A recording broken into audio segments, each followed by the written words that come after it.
I'd like to call the meeting to order. We're going to start with the Pledge of Allegiance. I'm going to ask the young man from Curtis Middle School, Jason, to lead us in the Pledge of Allegiance.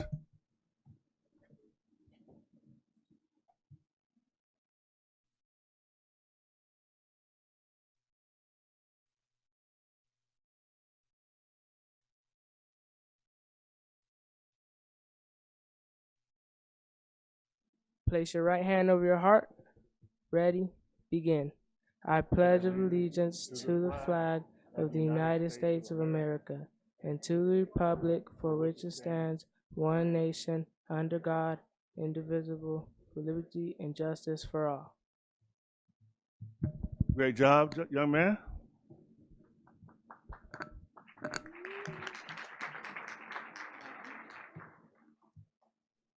Section 2, Special Presentations. 2.1, Outstanding Achievement Awards. I'd like to turn this over to Ms. Goodwin. Mr. President, we need to approve the agenda. 1.3. Moved, second. Vote, please. Ms. Gallardo? Aye. Ms. Rosenblum? Aye. Ms. Elzatma? Aye.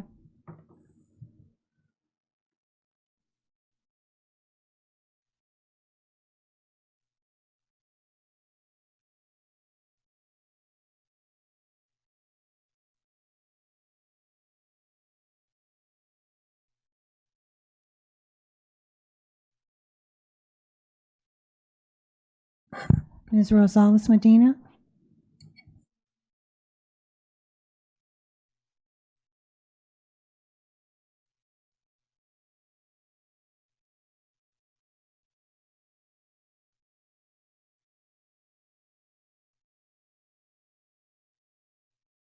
Motion passed. Now to Ms. Goodwin. Good evening, and thank you, President Tillman. I am Communications Manager Maria Garcia. Tonight, the Board of Education will recognize a district community partner for their support, along with students, parents, and employees who are recipients of tonight's outstanding awards. Before I introduce our presentations, I'd like to invite our board members and Superintendent Arellano to make their way to the front of the dais at this time. And Executive Cabinet, would you please make your way along the ramp? Okay, we'll get started. San Bernardino City Unified is so very fortunate to have partners who step up to respond to the needs of our students through their community resources. This month's Outstanding Community Partner Award recipient is No Kid Hungry. No Kid Hungry is a remarkable nonprofit organization dedicated to eradicating childhood hunger across the United States. Through innovative programs and collaborative efforts, like Breakfast in the Classroom, they work tirelessly to ensure that every child has access to healthy meals, whether at school or at home. SBCUSD honors No Kid Hungry with the Outstanding Community Partner Award for their ongoing partnership and commitment to our district. Audience, let's give No Kid Hungry a round of applause.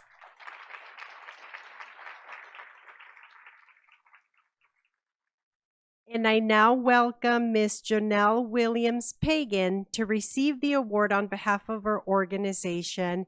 She will pose for photos with our board, and then I will turn the microphone over to her for brief remarks. Let's hear it one more time for No Kid Hungry.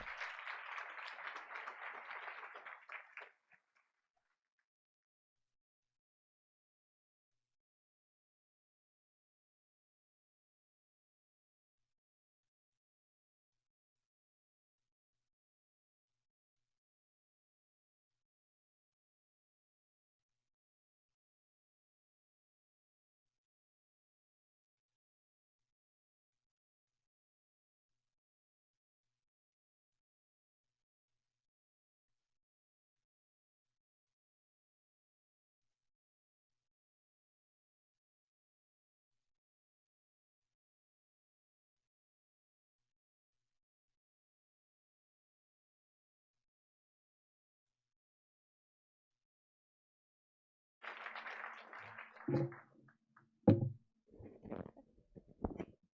evening. My name is Janelle Williams Pagan, a senior manager for No Kid Hungry. We're glad to accept the Community Partnership, Recognition, and Appreciation Award on behalf of my colleagues Daisy Monguia and Robin Hernandez, who weren't able to be here. You already discussed who No Kid Hungry is, but I just want to take a brief moment to talk about our impact. Over the past several years, we've been honored to be in a position to build a meaningful relationship with your district. Last year, that relationship blossomed to a new level in deploying the breakfast in the classroom programs at 8 elementary schools and 1 high school. Since then, based on last year's participation data, we've seen 217% increase in breakfast participation.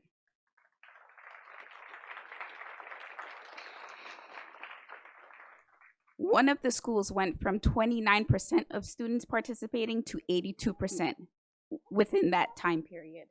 That means more students are focused, ready to take on the day, and be academic superstars. And I also want to take this moment to thank the nutrition staff, school administration, teachers, custodians, and all those that made breakfast in the classroom possible. We're proud of our partnership with San Bernardino City Unified School District and look to build upon our work. Thank you.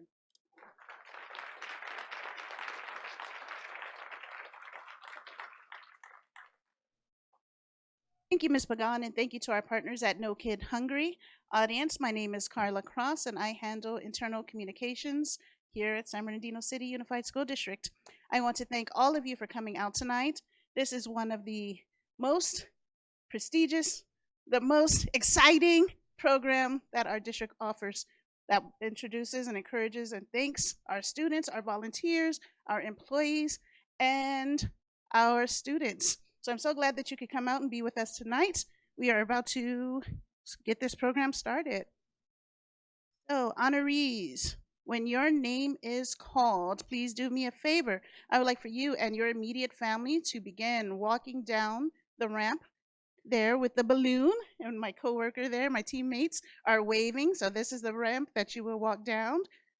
As you continue to come forward, you will shake hands and be greeted by our executive cabinet team. You will then proceed to be introduced and welcomed and greeted by our Board of Education.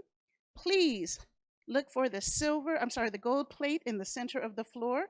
As you make your way midway through the procession, please pause at that point to take a photo. Our official district photographer will demonstrate now what we'll be doing this evening. So if you could please take a look. I want to make one change. Not just immediate family, but all family can come down. All family, please make your way forward when the honoree's name is called. After you pose for your photo, you'll continue shaking hands with the remainder of our board members, and then you'll make your way along our exit ramp here. Now, if we are ready, we are going to begin with tonight's first school recognition, and that is for Fairfax Elementary School. Dr. Gregory Alexander, will you please make your way forward at this time?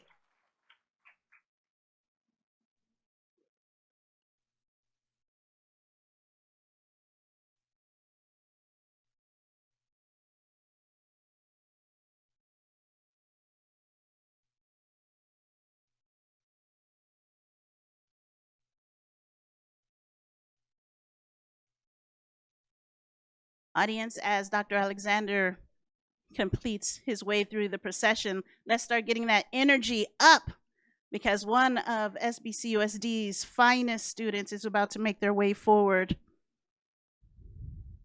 Now, let's give a big round of applause as we welcome second grader Alexa Fuentes Vasquez.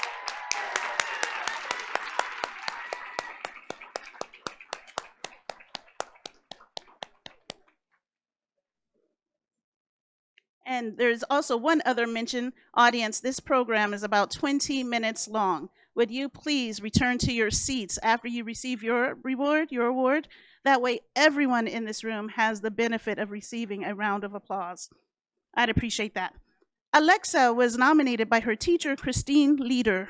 Alexa is an excellent Fairfax Falcon. She is safe, respectful, and responsible. She puts 100% into every assignment. She continuously scores at the top of her class. Good job, Alexa. We are all so very proud of you. Audience, please give her another round of applause.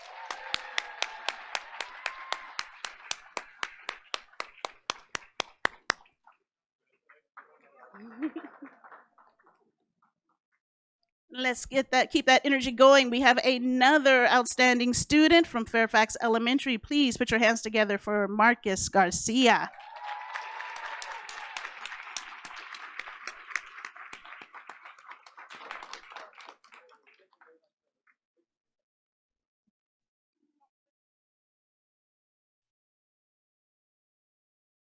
Marcus is a cooperative and well-mannered fifth grader who completes his work accurately and on time.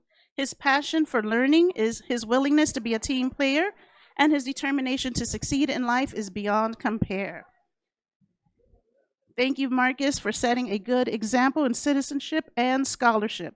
We're also very proud of you. Let's keep it going. Audience, please give him another round of applause.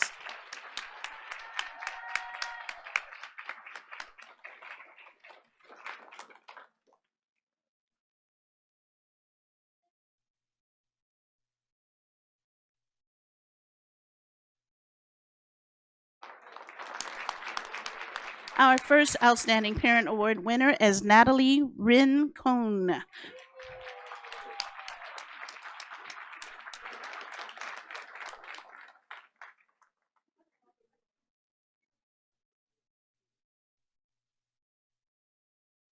Natalie has made all the difference for Fairfax Elementary students by volunteering nearly the entire 2023-24 school year as a recreation aide. She attends field trips and serves on the ELAC committee. During lunch and recess, Natalie also found special time to connect with students who spoke limited English to make them feel comfortable and important. Congratulations on your award, Natalie.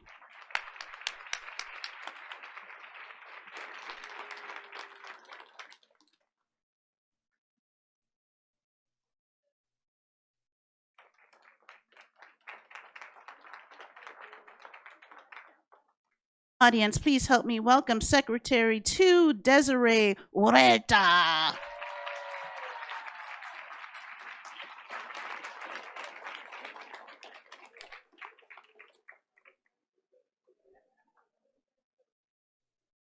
Desiree is the heart and soul of Fairfax Elementary.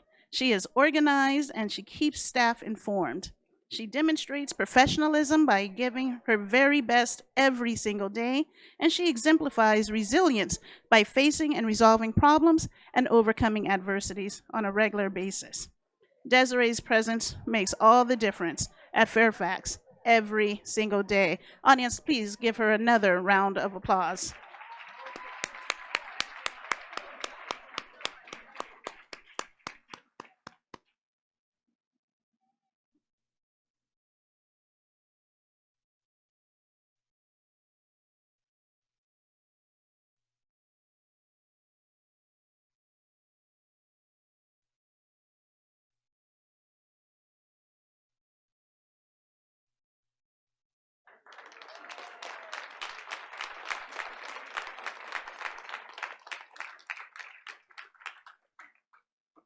Please put your hands together for National Board Certified Teacher, Mr. Jason Scotts.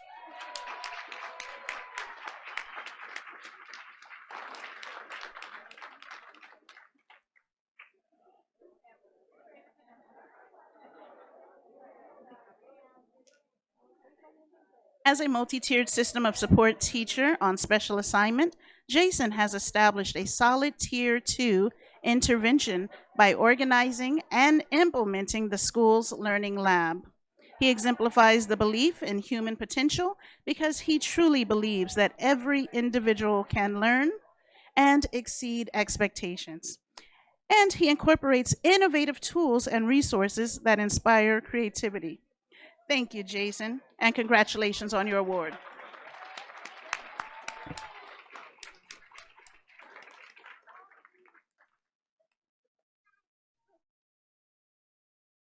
Thank you, audience, for honoring the students, volunteers, and staff from Fairfax Elementary School. And thank you, honorees, for returning to your seats. Audience, let's give them one more round of applause.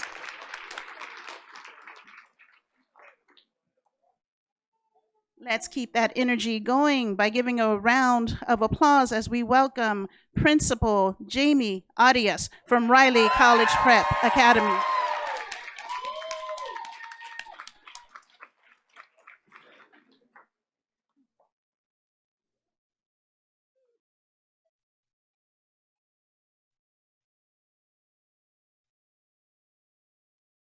Please help me welcome Leo Garcia, outstanding fifth grader at Riley College Prep Academy.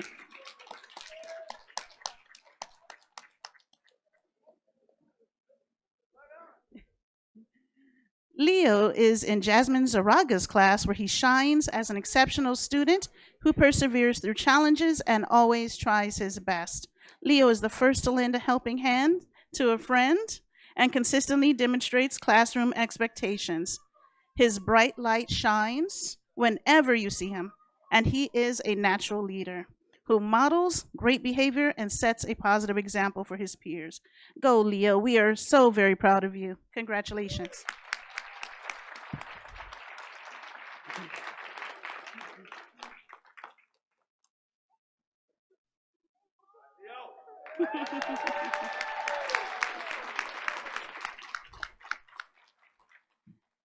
Audience, please welcome outstanding student Evelyn Palacios Garcia as she makes her way forward.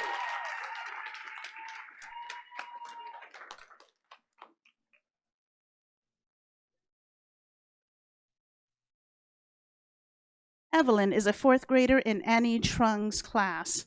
Evelyn exceeded expectations in both language arts and math on the CASP last year as a third grader. Her laughter and her smiles brighten each day, reflecting her happiness to be at school and learning. Evelyn upholds all PBIS expectations and has earned a role on Riley's Honor Patrol. Congratulations, Evelyn. We're so proud of you.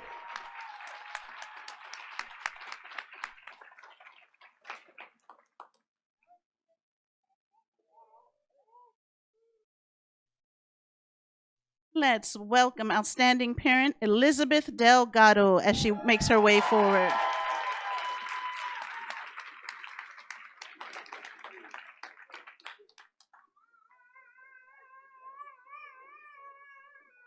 Elizabeth is a shining example of parent empowerment and engagement. Her dedication at Riley is evident through her active involvement in the school site council, English Learner Advisory Council, and other district committees. She also has an extensive amount of volunteer hours. She is a proud San Bernardino High graduate and a true product of San Bernardino. Elizabeth's unwavering support and tireless efforts make her a role model for all of us. Thank you, Elizabeth. Elizabeth, please stand center. Thank you very much.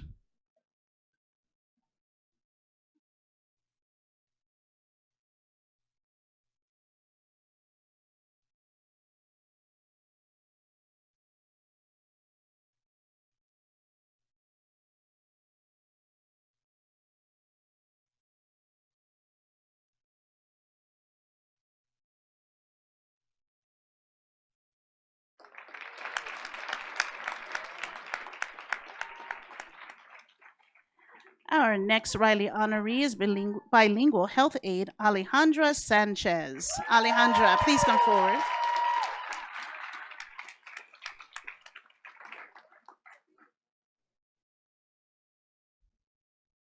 Alejandra models professionalism, pride, and kindness on a daily basis. She shines when caring for our students' health, assisting students on Hazel Health, helping families support their child's health, and working collaboratively with her office team on daily operations. Great job, Alejandra. We appreciate you so much.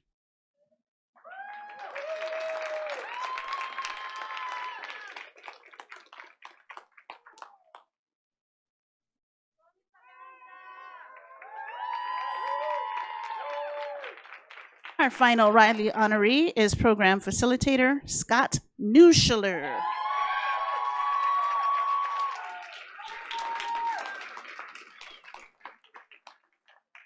Scott exemplifies the district's operational values by championing the strengths of every Riley student and teacher and helping them reach their fullest potential.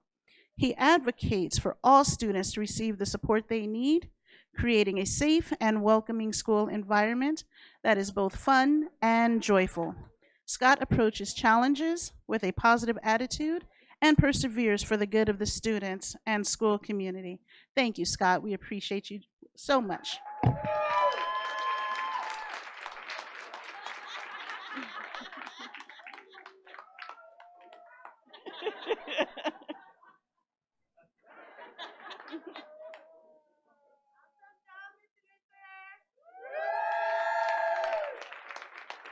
Thank you to all of our Riley honorees.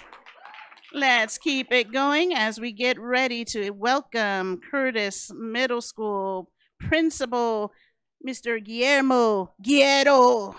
Mr. Guerrero, please come forward.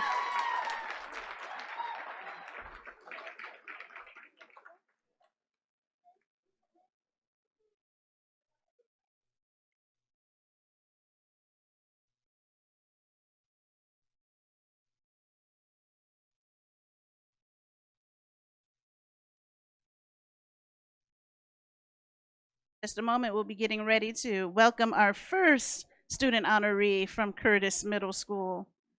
Give us just a moment. Now that we're ready, please help me welcome 8th grader Jashawn Alonzo Lee Carlswell. Jashawn, please make your way forward. Thank you.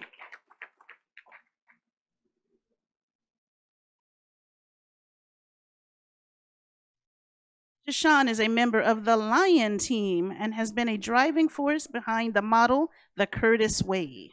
He played a pivotal role in Curtis Middle School's achievement of the STEM Pathway Linked Learning Gold certification, showcasing his dedication to academic excellence. As a scholar leader on campus, Jashawn is always ready to lend a helping hand to other scholars. Thank you, Jashawn. We're all so very proud of you. Please give him another round of applause.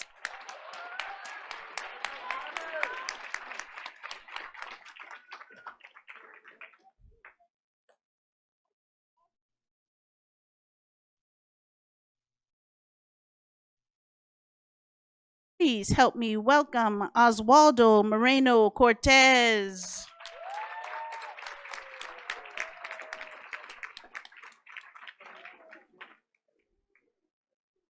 Oswaldo is a member of the Jaguars team, and he exemplifies what it means to be a dedicated scholar and to live the Curtis way. Beginning his journey in our district as a kindergarten English learner, Oswaldo has demonstrated remarkable progress. Today, he consistently meets grade level standards in English language arts and exceeds standards in mathematics as well. With a 4.0 GPA, perfect attendance, and a strong work ethic, Oswaldo is a shining example of academic excellence and perseverance. Way to go. We're all so very proud of you, Oswaldo.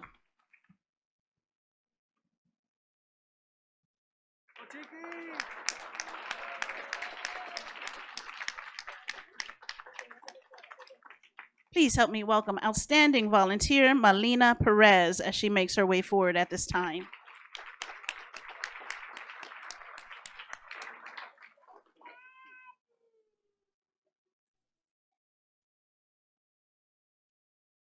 Malina is the parent of Julian Diaz, and she has earned the recognition as the outstanding parent for her active involvement and dedication to our school community. As a key member of both the school's English Learner Advisory Council and the district level committee by the same name, she plays a vital role in supporting our efforts to improve educational outcomes for English learners. Thank you so very much, Malina.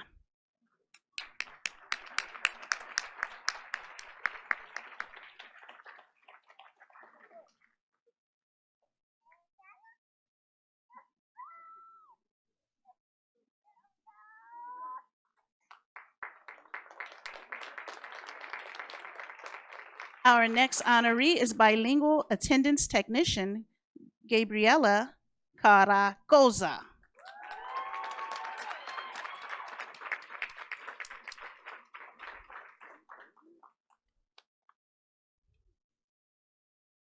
Gabriela truly embodies the Curtis Way and the district's mission, exemplifying, Vision 2030, SBCUSD shines in all that she does.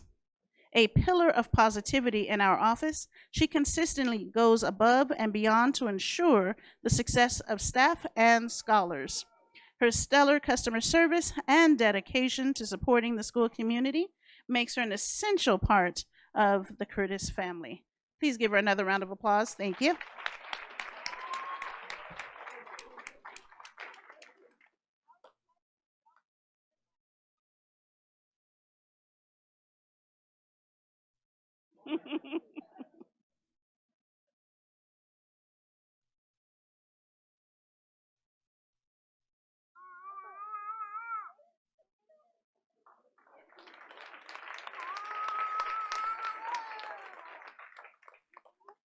Up next, please help me welcome English language arts teacher Scott Velasquez.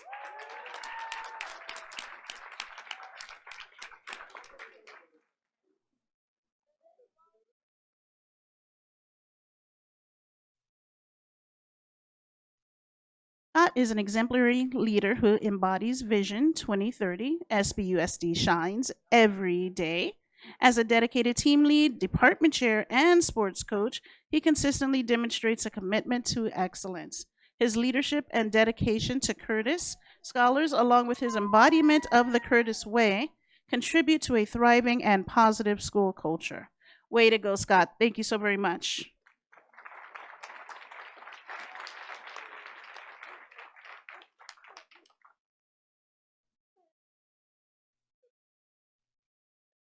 Thank you very much to all of our Curtis honorees, and we'll get ready at this time to welcome Principal Karma Duffy of Virtual Academy.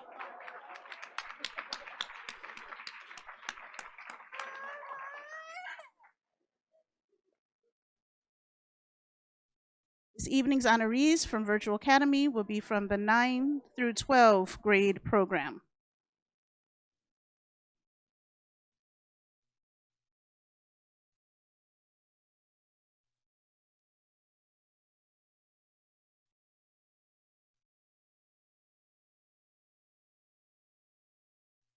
Audience, let's put our hands together for Virtual Academy's 12th grader, Jalen Soto.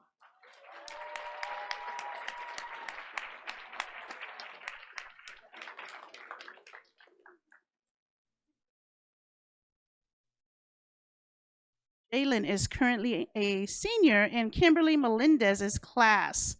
Jalen has worked hard during her time at Virtual Academy. She has strived to do her very academic best. She not only excels in her high school coursework, but also in her college coursework. She currently has completed 2 semesters of college thus far. Congratulations, Jalen. We're also very proud of you.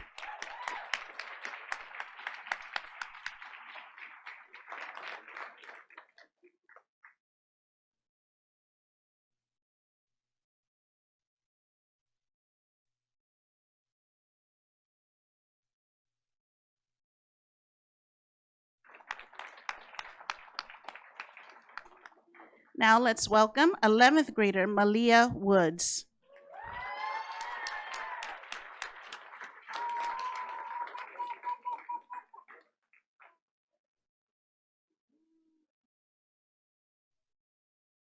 Malia is a virtual student in Lori Meyer's class. Malia has been a great student who is always willing to go above and beyond what's expected of her. Her teacher has witnessed her growth as a virtual student and her strong leadership skills. She submits quality work, participates in dual enrollment, and attends most Virtual Academy in-person events. Congratulations, Malia. We're also very proud of you.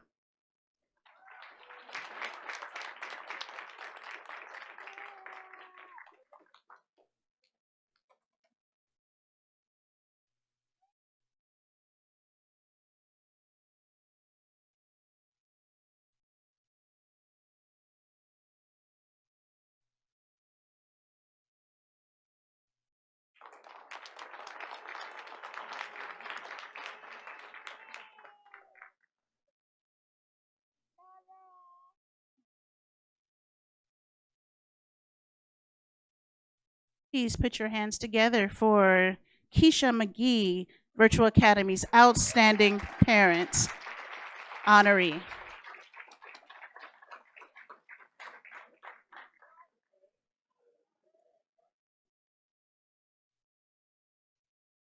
Keisha is always willing to support and be involved in her child, Keyshawn McGee's, education and wider school matters. She has been a driving force in the establishment of Virtual Academy's African American Parent Advisory Council and the PTO. Thank you, Ms. Keisha, for looking out not only for your child, but for all of the students that attend Virtual Academy. Let's put our hands together, please.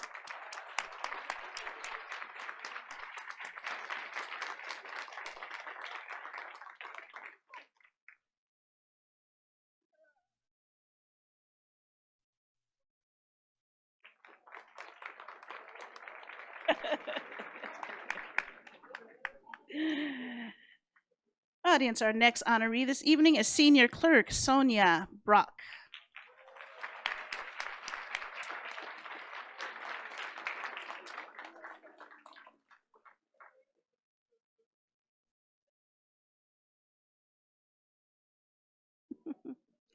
Sonia exemplifies professionalism as she works closely with parents and staff to ensure that everyone feels valued and respected. She is the school's enrollment specialist, and she works to ensure families understand the independent study process through both Virtual Academy and the Alternative Learning Center. Congratulations, Sonia. We can't do it without you.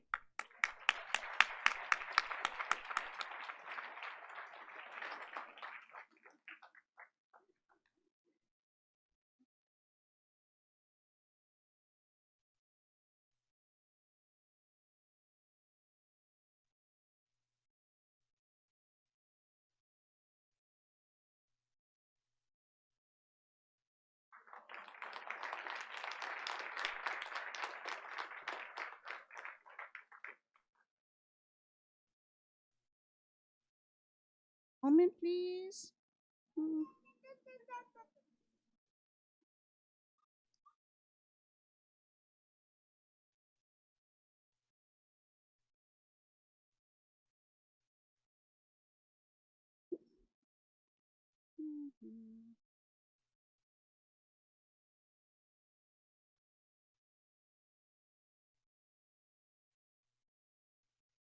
Now it's time for tonight's final Outstanding Achievement Award honoree for this evening, high school English language arts teacher, Lori Myers.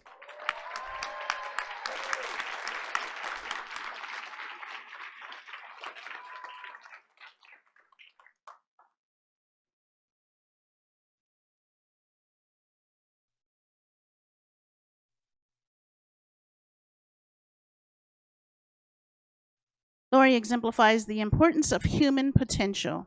Her warm demeanor provides a feeling of support with high expectations for all of her scholars. She has always been a team player and truly takes an interest in every scholar she works with. She does whatever is needed when asked or takes initiative to ask questions if she doesn't understand. Thank you so very much, Lori, for believing in our students.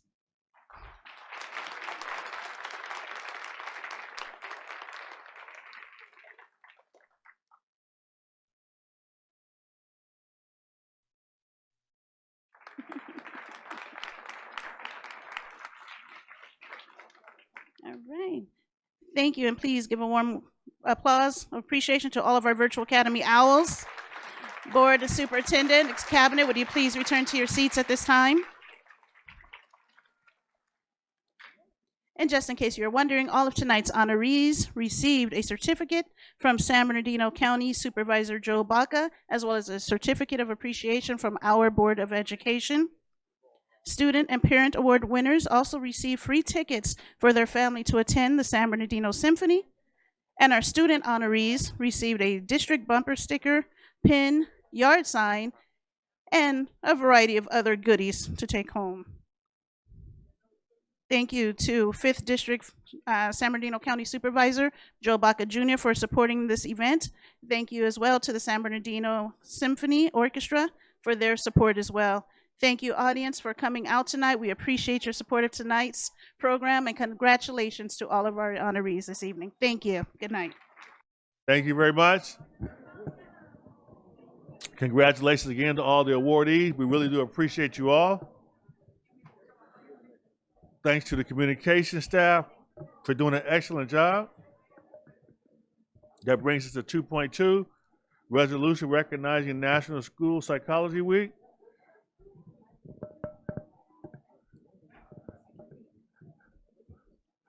I'd like to ask Ms. Ceballos to read that for us.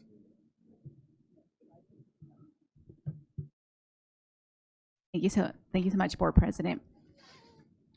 Whereas good mental health is critical to children's success in school, with research demonstrating that students who receive social, emotional, and mental health support attain higher levels of achievement.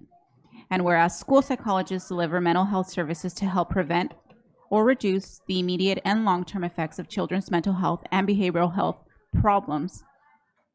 And whereas school psychologists are uniquely qualified members of the school community and crucial to helping students overcome barriers to learning and success.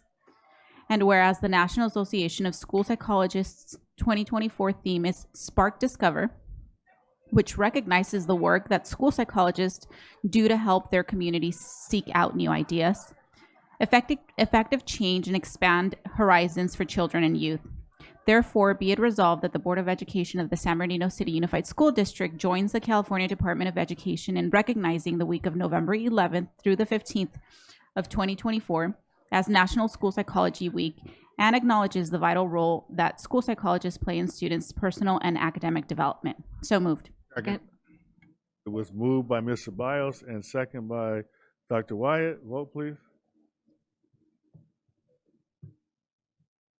Ms. Gallardo? Aye. Ms. Rosenblum? Aye. Ms. Elzatma? Aye.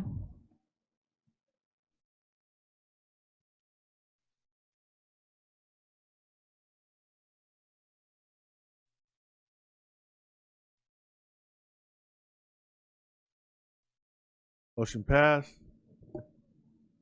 2.3, resolution recognizing National Native American Heritage Month. I'd like to ask Dr. White to read that for us.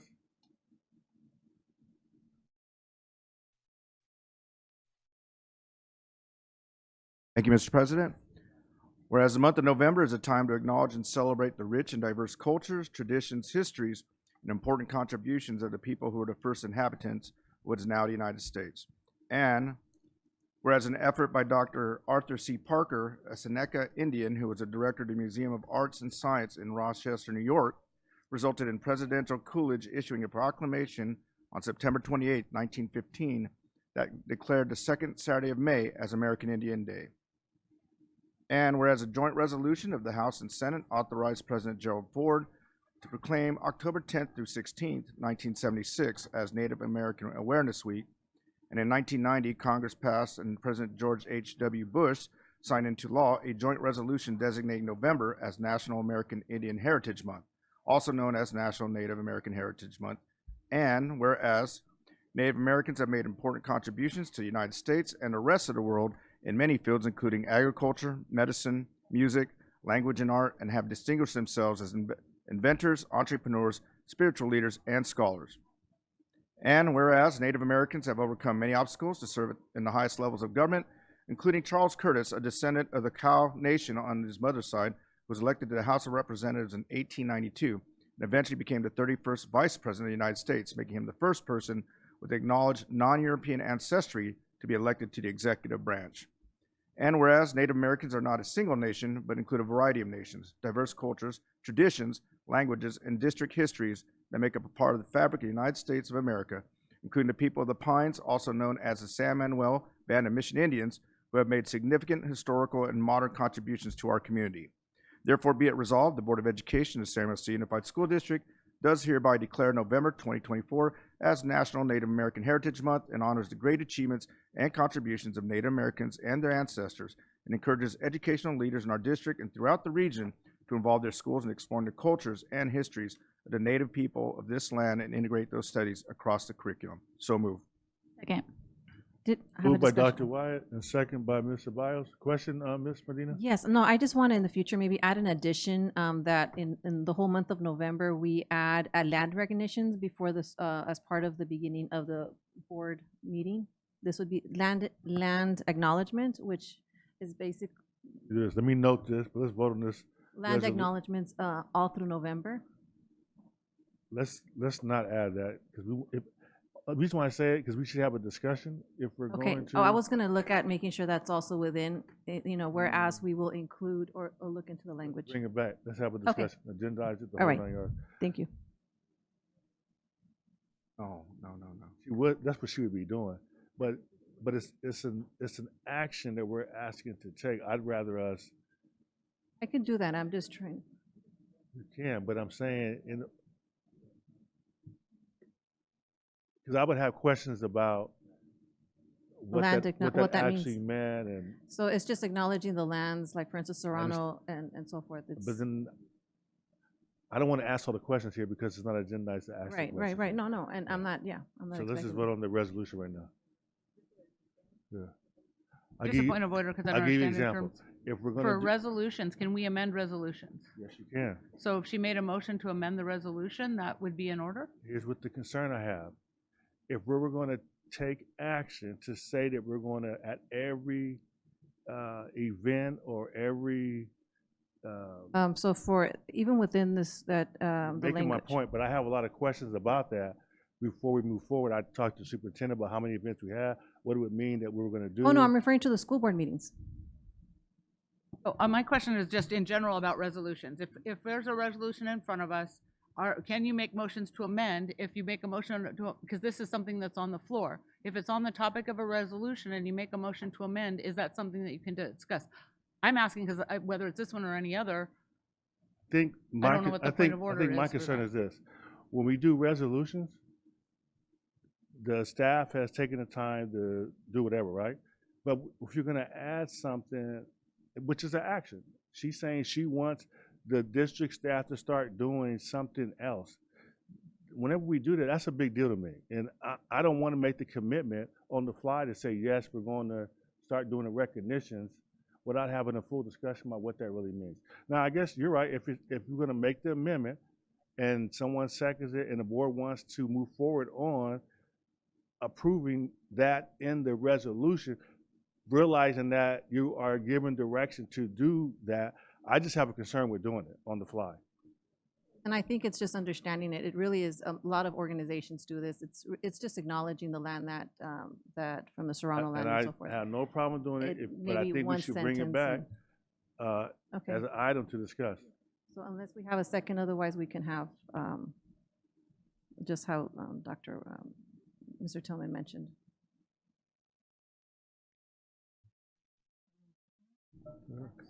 so my understanding was she was going to move to add to for the month of November, it says we acknowledge it, and she's asking to add the land acknowledgement to the month of November Yes. for our board meeting. Yes. Which is, to me, What is it? in order. Okay, And- so what is a land acknowledgement? So land acknowledgement is where you recognize the native tribes that are within this land, the Serrano, that's all it is. It's just I will second her motion.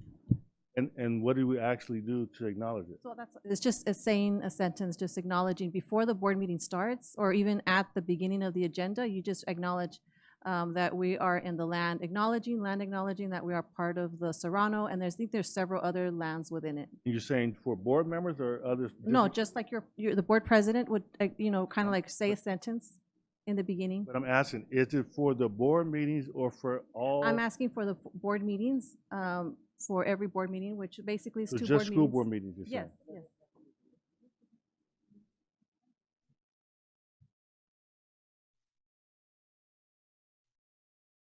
So where in the, It could be in the beginning of the agenda. I'm thinking as a welcoming, just acknowledging it's a simple sentence, Ms.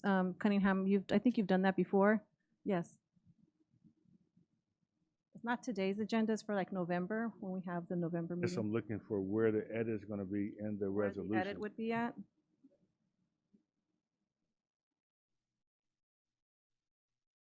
All right, Dr. Wyatt? Oh, Mr. Husky. So you could include it in the resolutions where it says, there be it resolved, the Board of Education does declare November 24 as National Native American Heritage Month and honors the great achievements and contributions of Native American leaders. And you could add, and honors the land through acknowledgement, in the month of November. And then we would do the land acknowledgement in November. You can add that in the resolution, because that's what we're actually doing, is doing an acknowledgement. And she's just asking that we add the land acknowledgement to the rest of the acknowledgements in our resolution. I'm also requesting that. And then in the beginning, in the November meetings, then the board meetings in November, there you would start with the sentence, and we've done it before. Since I've been on the board, we've done it at a board meeting where where Dr. Wyatt, I think was the president at the time, just read the land acknowledgement at the back, because Ms. Sindra asked about this some time ago, and we said we would do it, and then we just haven't kept up on it. So I think it's appropriate to add to the resolution, and I think it's appropriate for us to do, especially during Native American Heritage Month. Thank you. Thank you. Dr. Wyatt? Thank you, Mr. President. I really don't want to further this too much more, but to me, it seems like it was two different actions. We have a resolution in front of us, which I believe we should approve, but the land acknowledgement to me, is a separate act that we need to actually have action on, and then, consensus, and then we can do that. I have no problem with doing the land acknowledgement, as it has been stated. We've done that quite a few times, and actually I would expect us to do it in our November meeting. I believe we only have one November meeting. However, I don't see it as part of the resolution, and that's just my That's opinion. the part I was concerned about. Me too. I feel like it's two different items. Right, and I give you a perfect example. If we were to agendize doing the land acknowledgement at the next meeting, and we can do it at the next meeting without putting in the resolution, but we were going to do it in the resolution for us to take action. The reason why you want to agendize stuff, because people might want to have input. I just like having input, having agendized so you get the input, and people would understand we're talking about doing it. And I am concerned about setting a precedent about putting things on the agenda that are action related. If it was just terms of in the resolution that didn't have action to it, I wouldn't have the concern. But if you guys have to vote, you can do it. Within the action, what are you referring to? So for instance, it's just adding the language that we will land acknowledgement, and I'm. You're asking that we do the land acknowledgement in November. Yes, in here.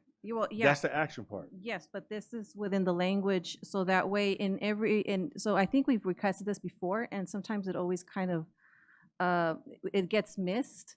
So Dina, let me say this to you. language It has includes nothing, but it has nothing to do with this subject matter. It does, though. I don't understand. No, I'm saying for me.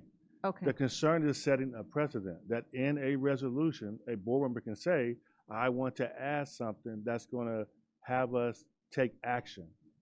See, I don't understand, what are you referring to with the action? There's no action necessarily other than just adding a Doing the language. land acknowledgement. Yeah, but it's so simple. It's not even, it's like, saying I don't know. I can just see in the future it becoming common practice for people to add things in resolutions to do stuff that's not agendized.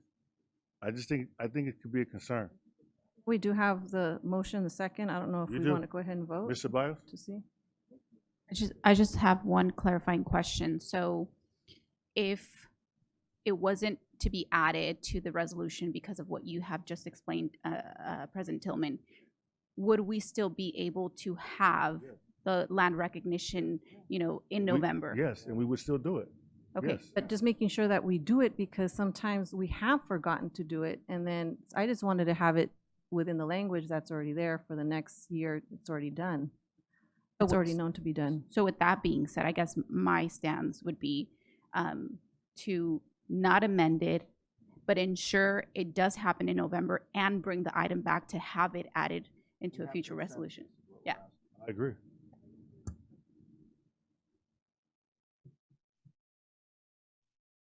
That we can do it, but and I'll vote for the amendment only because I don't want to send the message that I am against it. But I will say that it puts the board in a bad predicament, because you're going to set a precedent where in resolutions you can add stuff that's going to dictate that the board takes action that wasn't in the original resolution. That's my only concern. Mr. Husky. In the end of the resolution, it actually says to involve their schools in exploring the cultures and histories and peoples native peoples of this land and integrate those studies across the curriculum. All we're asking is to say to acknowledge the land. I mean, it's just it's not. You're It's, asking. I think it's. You're asking to add that we're going to do land acknowledgement in November, and I said we could do it without adding the language. But we can add the language. My concern is, and I know people don't. I don't get, and I may be totally off base, but I'm telling you what could happen. You would, and during the times of resolutions, people can start adding stuff to that is action. And what you're going to have is you're going to have somebody step to the mic and say, you can add this to your resolution. And you're not going to be able to say, I can't add to the resolution because we don't add things to the resolution that are going to take action to the board without agendizing it and then approving it. You're gonna just do it, and they're gonna expect you to do it because you've done it in the past. It sets a precedent. Unless it's just a simple language, and then you just automatically already know that we're gonna, so that it would just be to include land acknowledgement. And so we've done minor changes to wording. I know I've done this to other resolutions, and it was just either a word or include a word. In this case, if we want to eliminate the part where we're asking the board president to read the land acknowledgements in November, but I do agree with Ms. Shahusky in saying just adding the language in here that suggests the land acknowledgements within that last sentence. So clearly state the language you're going to add, and we'll vote on it. Ms. Shahusky, you had mentioned the language that was. So you could add where the exploring. So if we just said, and acknowledging the cultures and histories of the native peoples of this land and integrate those studies across the curriculum. You add one word, actually it's two because you have and acknowledging. And then it does that, and then it's in our thing, and then it'll be a reminder for us to also do the land acknowledgement. It is not significantly different than what's. Just give me the wording so we. You add, after exploring in the next to last line, you add and acknowledge. Last paragraph. Acknowledging. Involve the schools in exploring, or am I missing the wrong place? Yes, right there. Exploring and acknowledging. And acknowledging.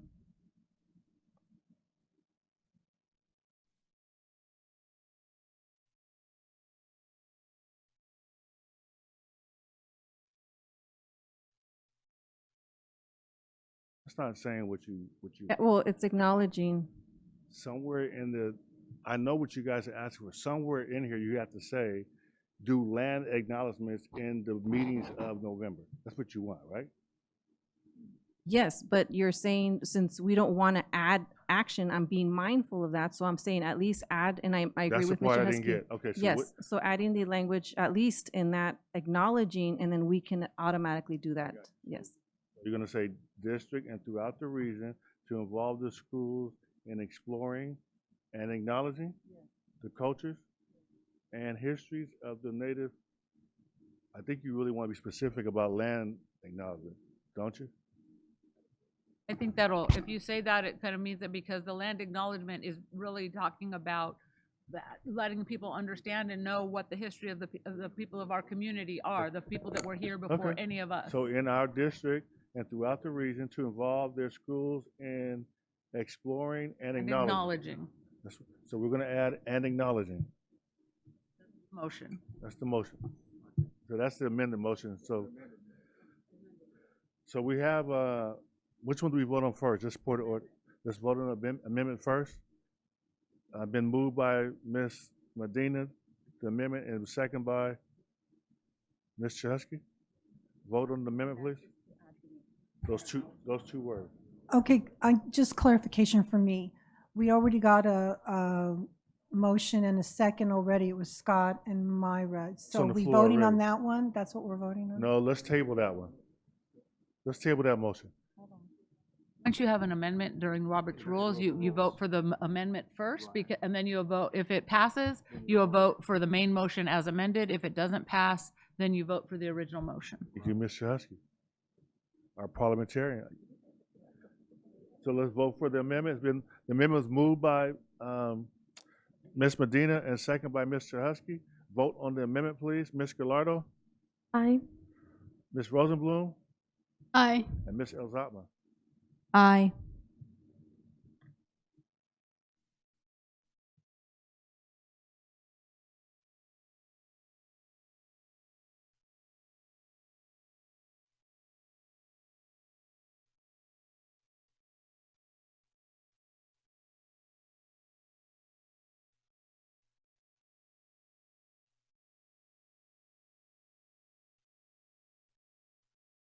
Amendment passed. Let's go to the motion. It was moved by who?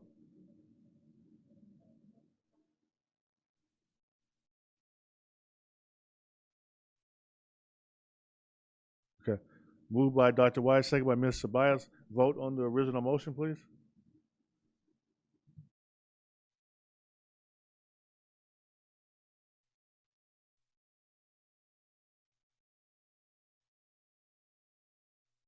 Ms. Gallardo? Ms. Rosenblum? Aye. Ms. Elzatma? Aye.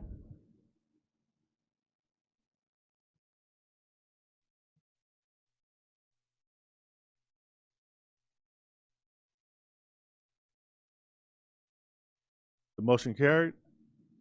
2.4, resolution recognizing National Diabetes Awareness Month and World Diabetes Day. I'd like to ask Ms. Gallardo to read that for us. Thank you, President Tillman. Whereas the month of November is National Diabetes Awareness Month and November 14th is World Diabetes Day, and whereas diabetes is a chronic, life-threatening medical condition that affects people of all ages and ethnicities, and whereas diabetes is an epidemic in the United States and the world, ranking as the 8th leading cause of death in the U.S. and the #1 cause of kidney failure, lower limb amputations, and adult blindness. And whereas an estimated 38 million American adults have diabetes, with 1 in 5 not knowing they have it, and whereas type 1 diabetes, formerly known as juvenile diabetes, is an autoimmune hereditary condition with no known cure, most frequently affecting children and young people.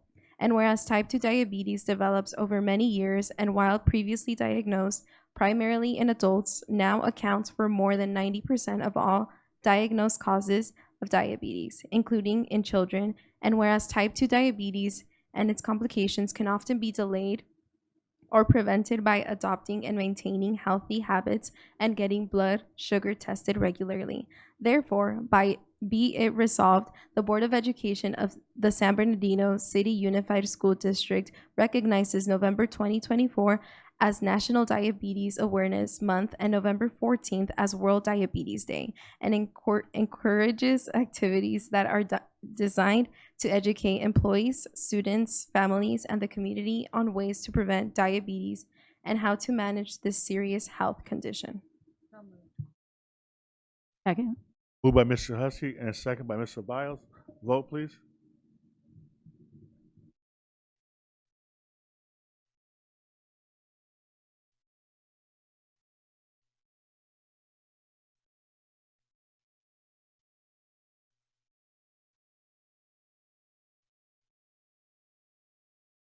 Gallardo?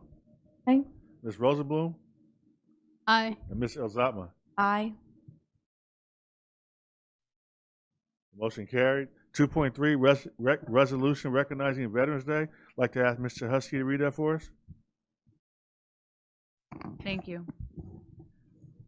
Whereas in 1918, on the 11th hour of the 11th day of the 11th month, an armistice, a temporary cessation of hostilities, was declared between the Allied nations and Germany in World War I, and in November 1919, President Woodrow Wilson proclaimed November 11 as the first commemoration of Armistice Day. And whereas in 1938, Congress declared November 11th a legal holiday dedicated to the cause of world peace and to be hereafter celebrated and known as Armistice Day. And whereas in 1954, after having been through both World War II and the Korean War, Congress amended the Act of 1938 by striking out the word armistice and inserting the word veterans to declare November 11 a day to honor American veterans of all wars. And whereas on Veterans Day, all citizens should pause, reflect, and honor our veterans past and present, those missing in action, and those brave Americans whose service enables us to enjoy peace and freedom in the greatest nation in the world. Therefore, be it resolved, the Board of Education does hereby recognize November 11, 2024 as Veterans Day, and does call upon every person to honor those men and women who have answered the call of service to protect this great nation, and does also encourage all district schools to undertake educational activities that commemorate the history and contributions of our nation's veterans. So moved. Second. Moved by Ms. Chahusky, second by Ms. Medina. Vote, please. Ms. Gallardo? Aye. Ms. Rosenblum? Aye. Ms. Elzatma? Aye.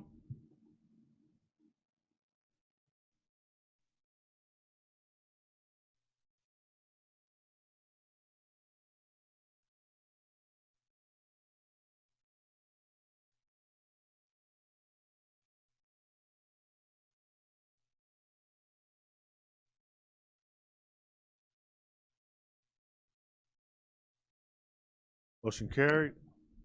Section 3, public comments.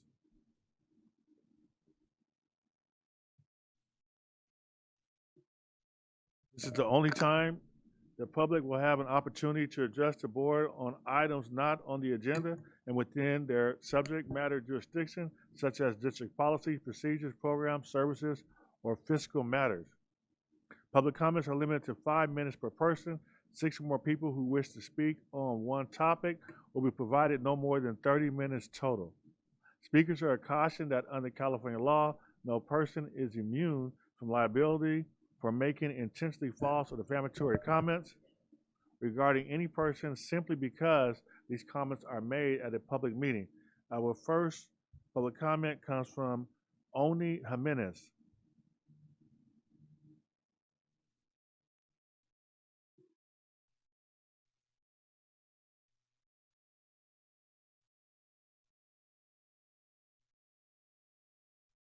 And I see Ms. Latoya Smith coming with her. I'm assuming you're going to speak after her.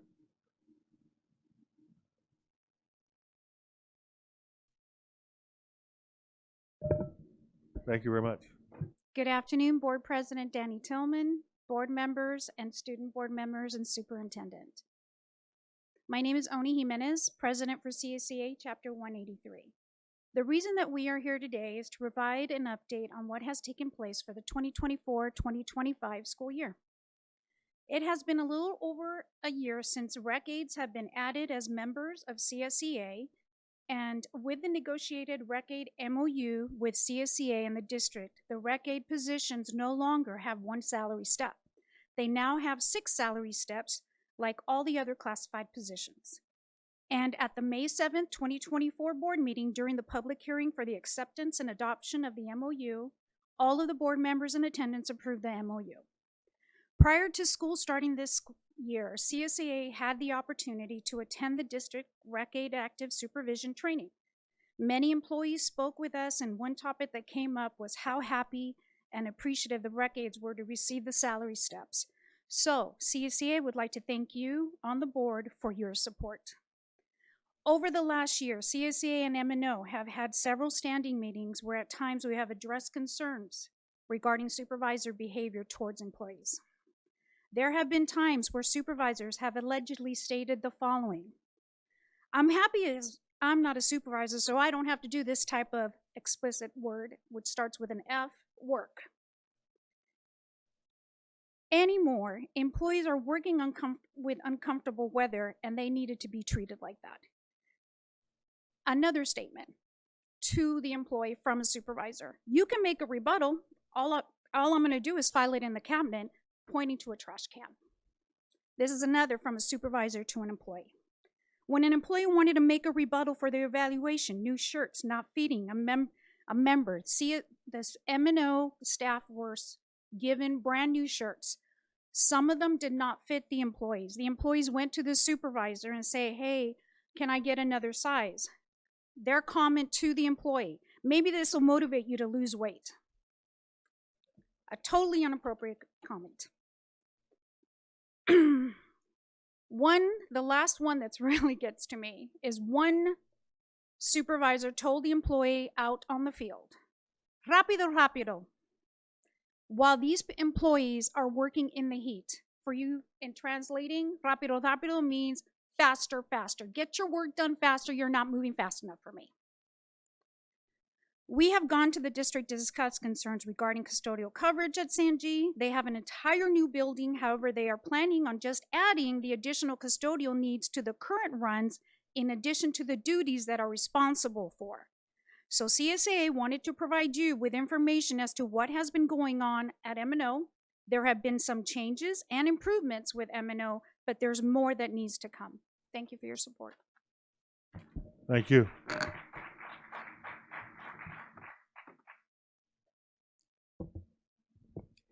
Good afternoon, everyone. It's nice to see your faces.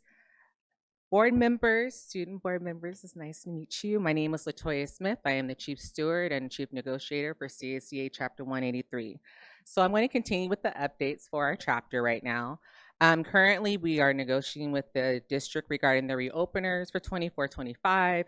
the line fire effects, members transferring from bilingual to non-bilingual positions, such as if I'm a clerk and I'm a bilingual employee, a bilingual clerk, and I just want to be a clerk, currently right now they have to be put back on probation.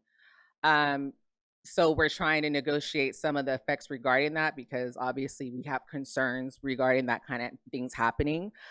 We are resuming our itinerant and roving negotiations, some job descriptions, and last but not least, we're negotiating the reproductive loss leave right now that's currently happening.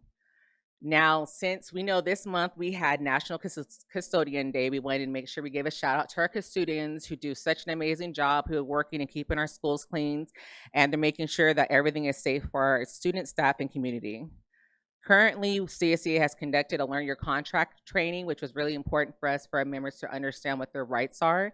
This is something that we'll be doing throughout the school year for our members so that they can be able to access questions, or if there's any issues that they're having with the contract being done at their site, so that we can be able to provide them that support without them feeling like they have to reach out to us personally, like giving open forums basically for us to speak to.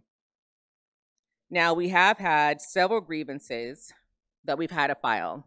Unfortunately, the communications department and school police department have been repeat offenders. Now, what we'll say is when it comes to communications, when these problems have come up, they look into making the adjustments fairly quickly and want to learn and see how to review and change things, right? However, when it comes to the school police department, we have had several issues when it comes to how they're treating our CSOs.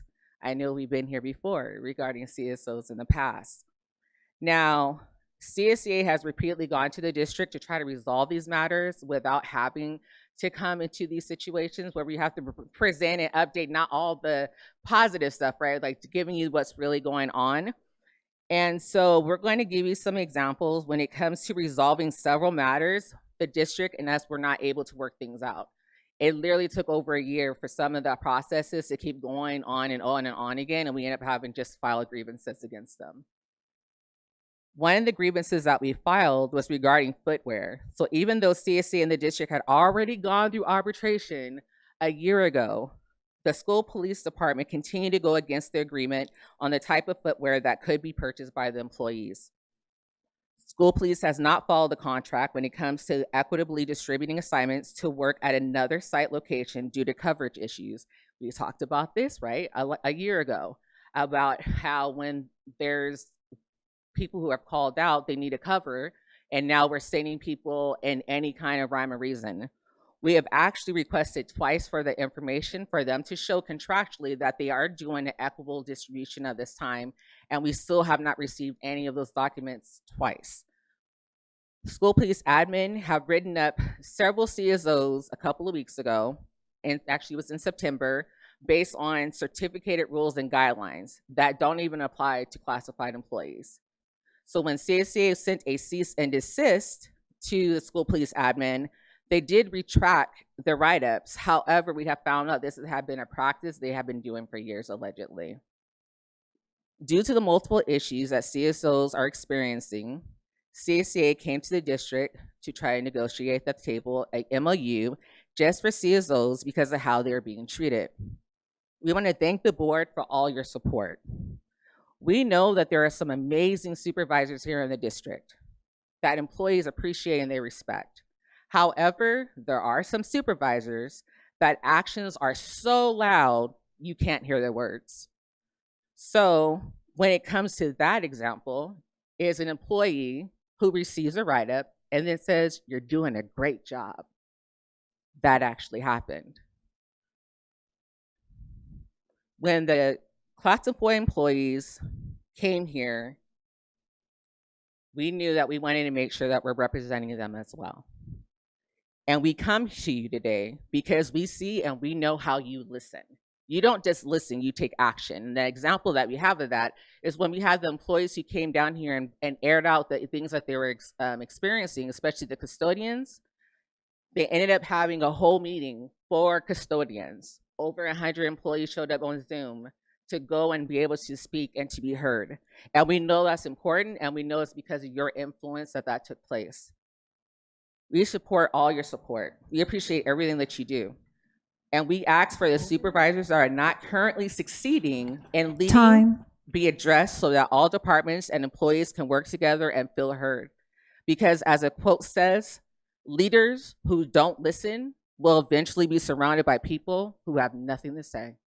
I want to thank you for your time and this opportunity. I hope you guys have a good evening. Thank you.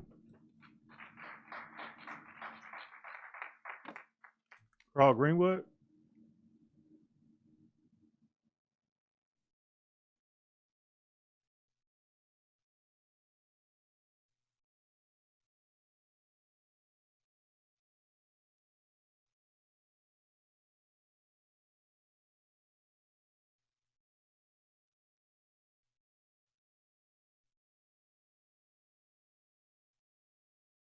Good evening, everyone, board members, president, and our superintendent. I just wanted to echo what the CSEA has been talking about, but we have to acknowledge people who do try to help us. And there was a statement made at our last meeting where it was said, no one tried to help us. And that's not totally true. Dr. Funches has been meeting with myself and Ms. Medina, sometimes on a whim, just to find out what's going on. So I just wanted to bring that up and let everyone know that Dr. Funches has been trying to work with this situation in the yard. But it's a situation that's been going on for so long, it's going to take more than a couple of visits. So we just wanted to say thank you to Dr. Funches for listening to us and having us in his office to try to rectify situations. That was the first one. But the investigator and we want to thank you for that too, for bringing the investigator in to investigate what's actually going on in the district, especially with M&O and especially with the custodians. But a lot of people are calling our group and letting us know that they haven't been heard, that no one's called them, no one's made contact with them. So we're asking that these people, including myself, haven't been contacted by the investigator. We have a lot of things we want to say. We have a lot of proof that we want to give him. Like I say, it's not everybody. And I'll echo what the CSEA said. We have some excellent supervisors here. We have some excellent people here. But if it's just 5% that aren't, it makes the whole district look bad. So we want to continue to have this investigation, but we want to be heard also. We want to sit down with the investigator and give him the things that we have and talk with him. In closing, the custodial issue is something that can be rectified just by following guidelines.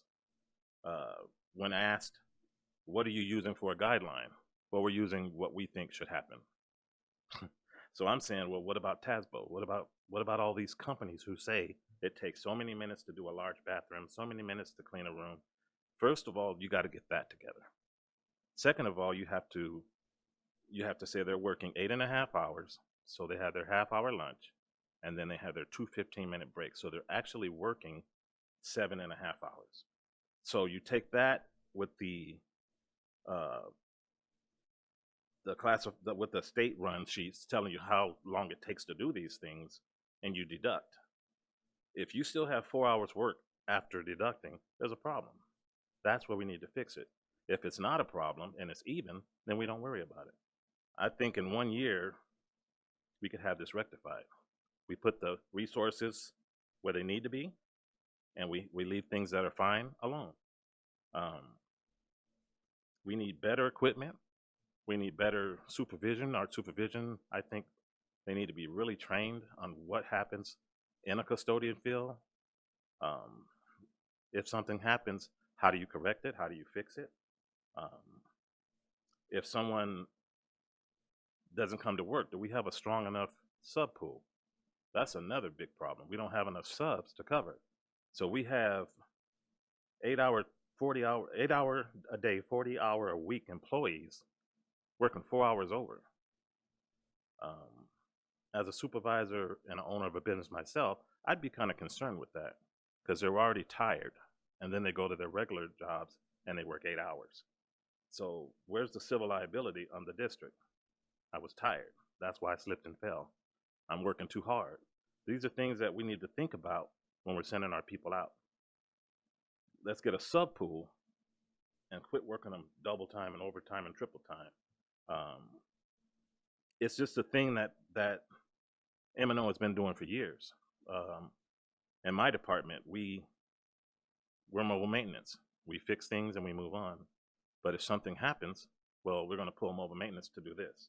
We're going to pull mobile maintenance to do that. It's just too much of a workload. We try to do the best we can, but we're a big school district with a lot of folks to take care of. And so if we could just learn to follow guidelines, do what we need to do, hire where we need to hire, and just have some kind of rules and regulations and maintenance and operations. That's the biggest problem. Everybody's doing what they want. Time. And they're saying what they want, and I don't think that's fair for the classified person. Can I say one more thing? Go ahead. Also, I don't know about the raises. That's something that's for CSEA, but a lot of rumor mill is going around, and they're saying that we're not going to get a raise, or if we do get a raise, it's going to be a small raise. But all that's going on, we're just asking that as classified people, that it's a fair raise.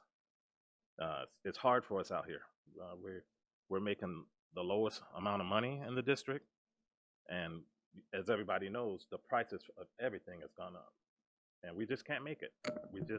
We can't make it. Some of us are sending kids to school, college on our salaries. That means we have to work 2 jobs, mom and dad. So think about that. Thank you so much. Thank you.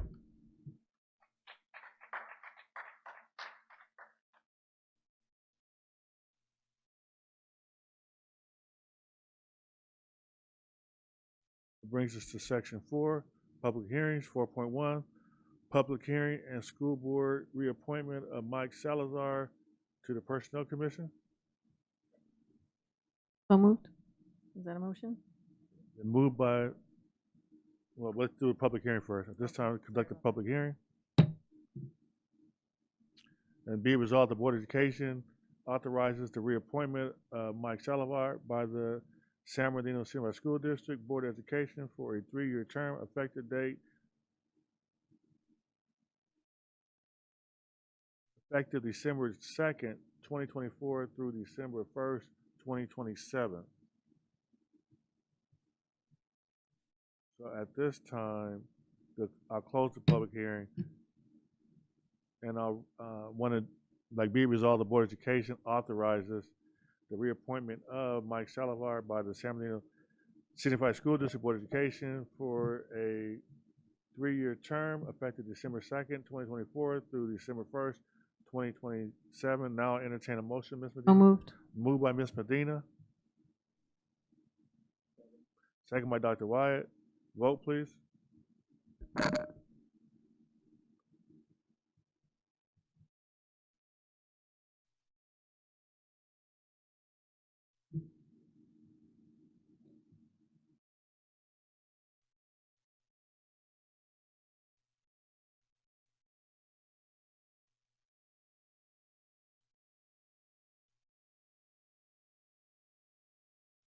Motion carried. We'll go into, did you mean to abstain, Ms. Grande? Okay, we'll go into closed session. Thank you.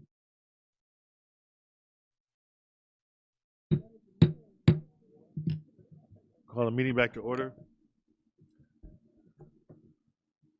Section 6, action reported from closed session. 6.1, approval of elementary school principal. Be it resolved that the Board of Education approve the appointment of the following employee: Reginald Thomas Jr., elementary school principal, school site, effective date, work year, and salary to be determined. Funding 035. Move. Second. Moved by Dr. White and second by Ms. Shahusky. Vote, please.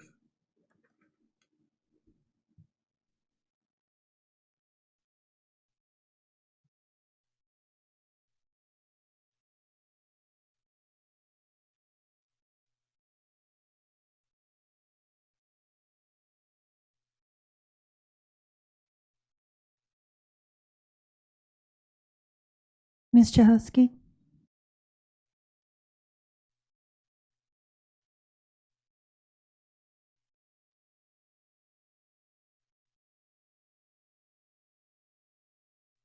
Motion passed. Board, Mr. Ariano, we got another homegrown scholar here in the district becoming a site leader, San Bernardino City Unified School District. I'm very pleased to introduce to you Mr. Reginald Tony Thomas. Started out as a classified employee, avid tutor, paraprofessional, worked his way up to classroom teacher. While he was working in another district, he came back after work to be a part of our Aspiring Administrators Program. Currently serving as vice principal at Chavez Middle School. And here are some of the things that they say about Mr. Thomas. Humble, people smart, very professional, loves to work with people and get the best out of them. Palm Elementary School, Shandon Hills, Cajon graduate in 2007, now back as principal with your approval at Ramona Alessandro Elementary School. I welcome tonight Mr. Reginald Tony Thomas, Jr.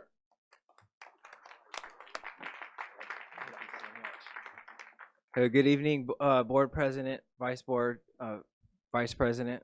Thank you for this opportunity.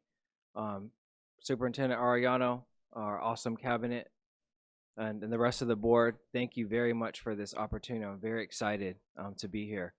I'm very excited to serve the community that I was able to grow up in, and this community provided so much to me, and I'm so excited to give back to the community. I love San Bernardino. I would not be in this position if it was not for San Bernardino City Schools. So it's going to be my goal to give back as much as I possibly can to this community. I love this community, and thank you again so much, everyone, for this opportunity. I'm going to do the very best that I possibly can. Thank you, guys. Thank you and welcome aboard.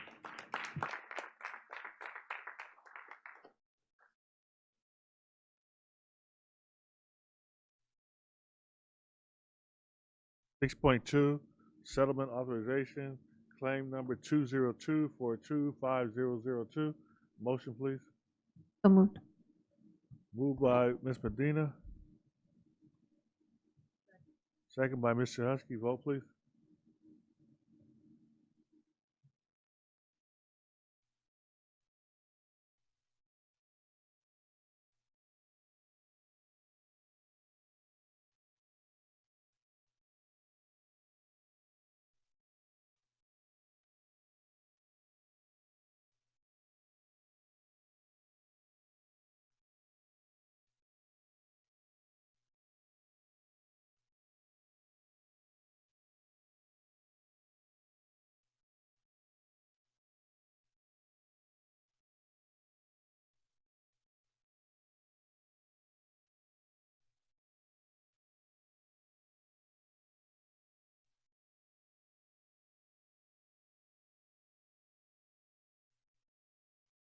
Motion carries. 6.3 settlement authorization, claim 202-425003.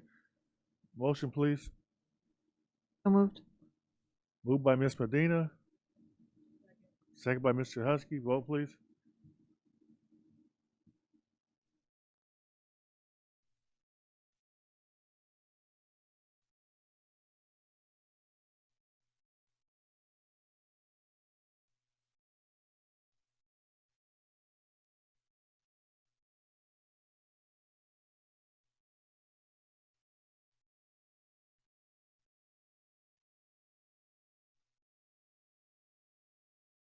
Motion carries. 6.4 expulsion of students.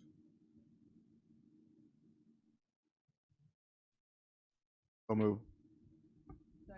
Moved by Dr. Wyatt, second by Mr. Husky. Vote, please.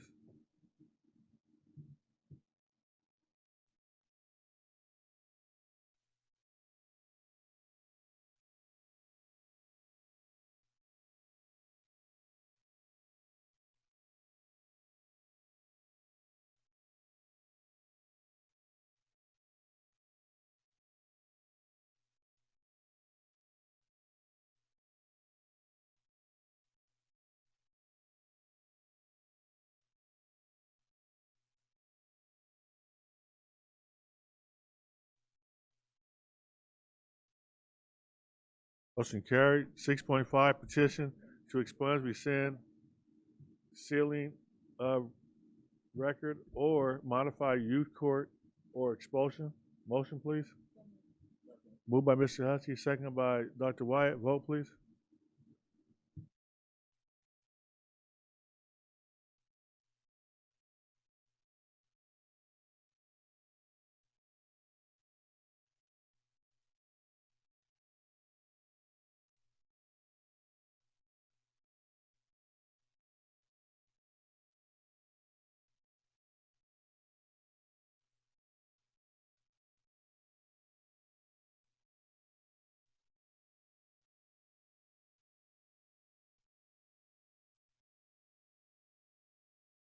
6.6, other closed section action. Be resolved, the Board of Education accepts the resignation of certificated employee HR Cert 2425-02ER for the purpose of retirement effective November 1st, 2024, under the terms of a settlement agreement and general release of all claims against the district. Motion, please. Moved by Mr. Husky and second by Dr. Wyatt.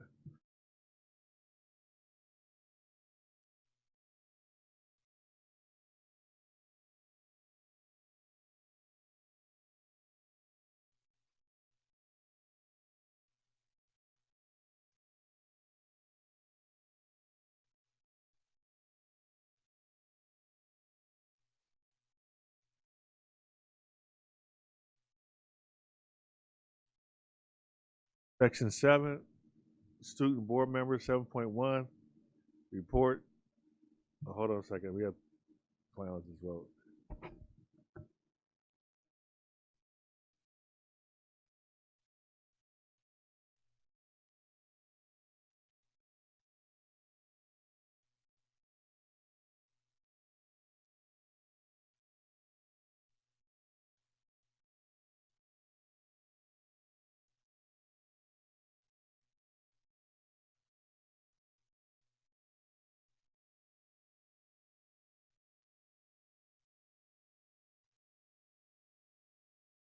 Motion carried. Student board report, 7.1, reports and comments. I'm going to start with Ms. Elzatma. Thank you, Mr. President. Good evening, everyone. My name is Camelia Elzatma. I am currently a senior at San Gregorio High School. With the holiday season coming up and sports, clubs, and activities all back in full swing, our schools have a lot of fun events taking place, and they all embody our school district's vision for involvement amongst our communities, families, and peers. One event coming up is San Gregonio's Orchestra Concert, which our school's orchestra players and school music teachers have been putting a lot of work into planning. Everybody's invited. It is a free event. This debate season, Cajon's debate team has been doing well in the tournaments as well as middle college, with both schools having a promising start to the season and good outlooks for the rest of it. Speaking of seasons, both our ladies flag football team and men's tackle football team have been crushing their competition.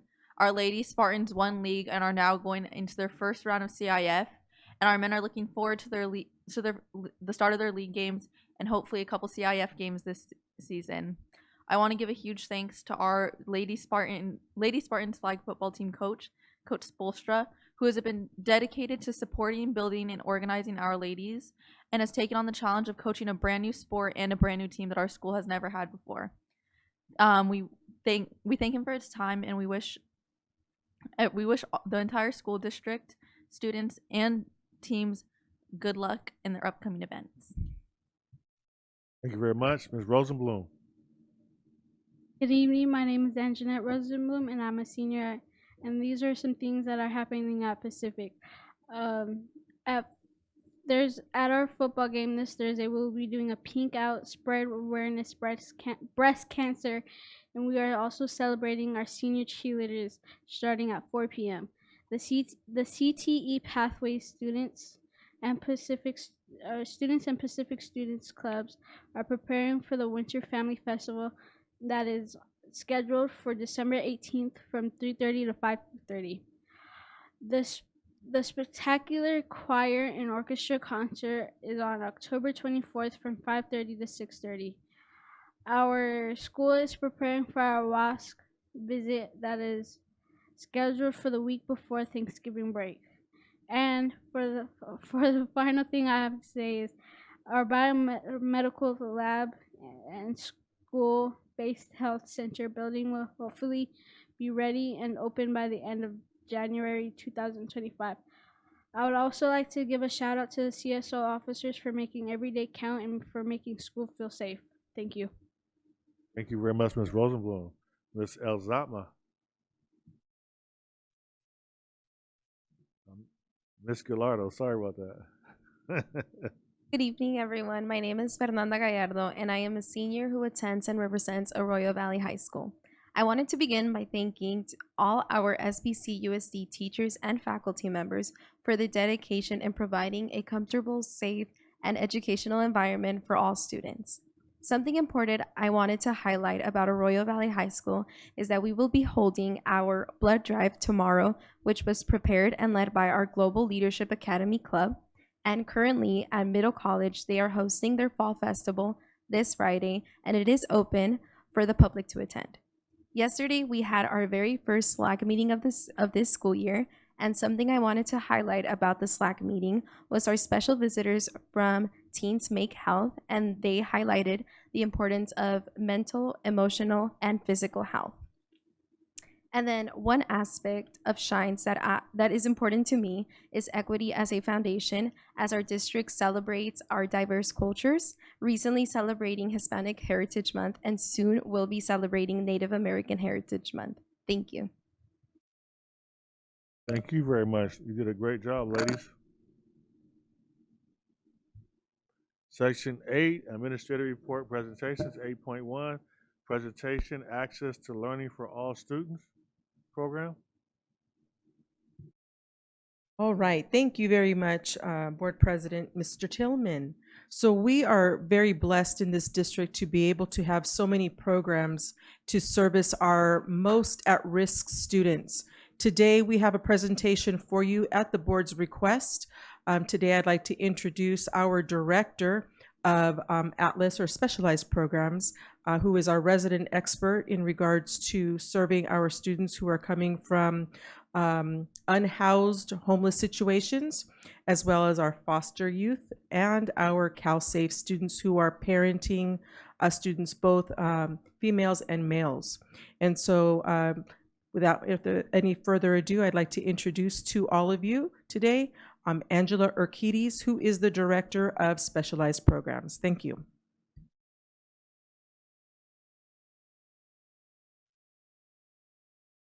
Good evening, President Tillman, Vice President Ceballos, Superintendent Arellano, esteemed board members, executive cabinet, and our community who I'm so proud to serve. Thank you so much for having me here tonight to present some information on our district's Atlas program. Before I begin, I wanted to introduce some members of our team who were able to join us tonight.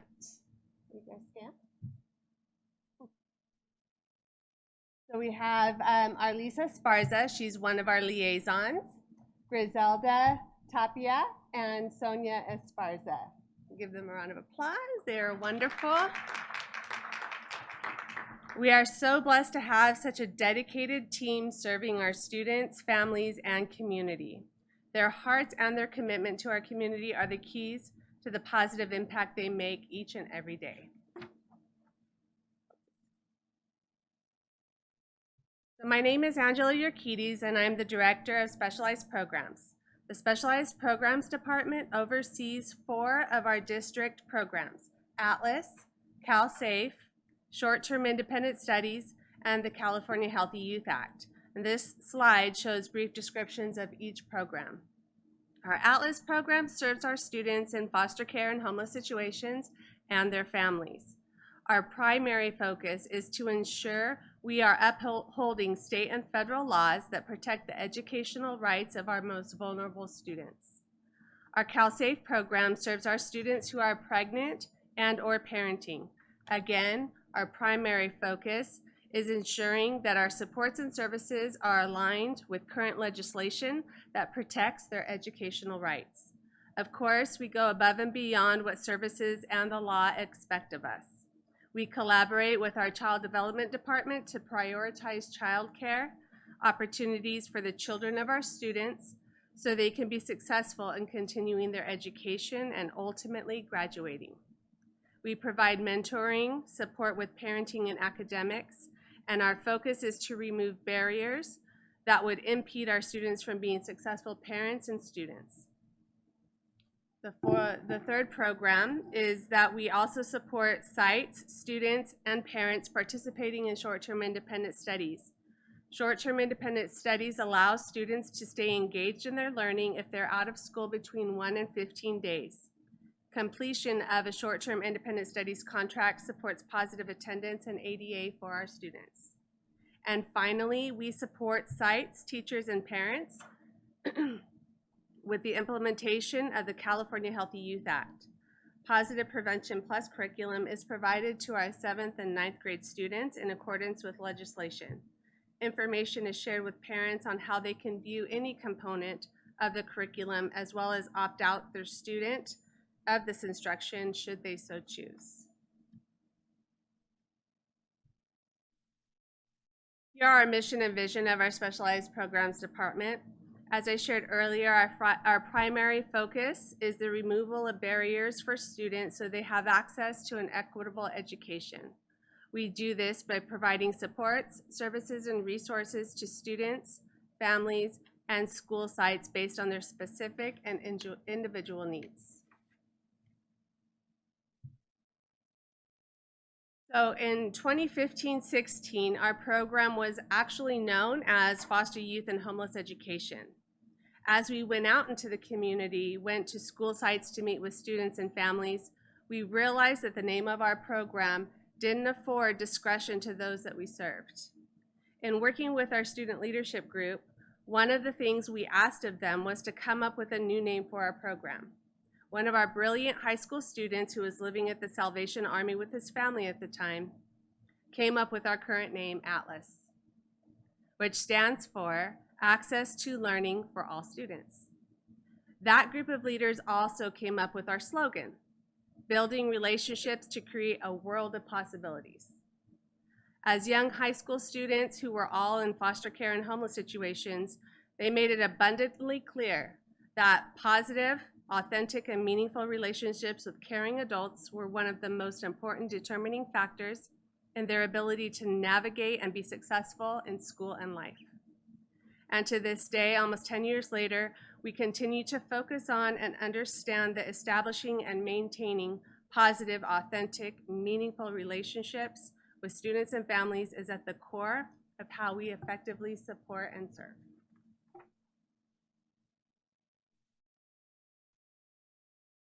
I wanted to start with providing information on what it means to be identified as living in a homeless situation for us as a school district. Where the city identifies the HUD definition of homelessness, we identify through the McKinney-Vento Act.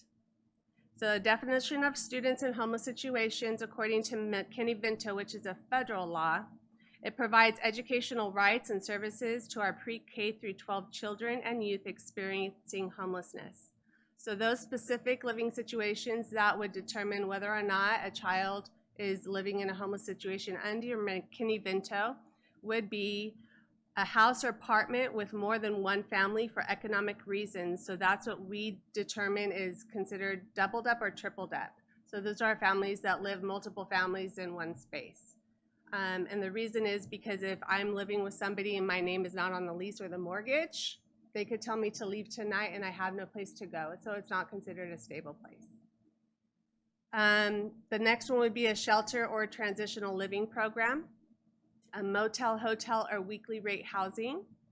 In substandard housing without electricity, water, or heat, as in converted garages or sheds, we also have families living with a trailer that doesn't have electricity or water and it's on somebody's backyard or their land. So that would also be considered homeless.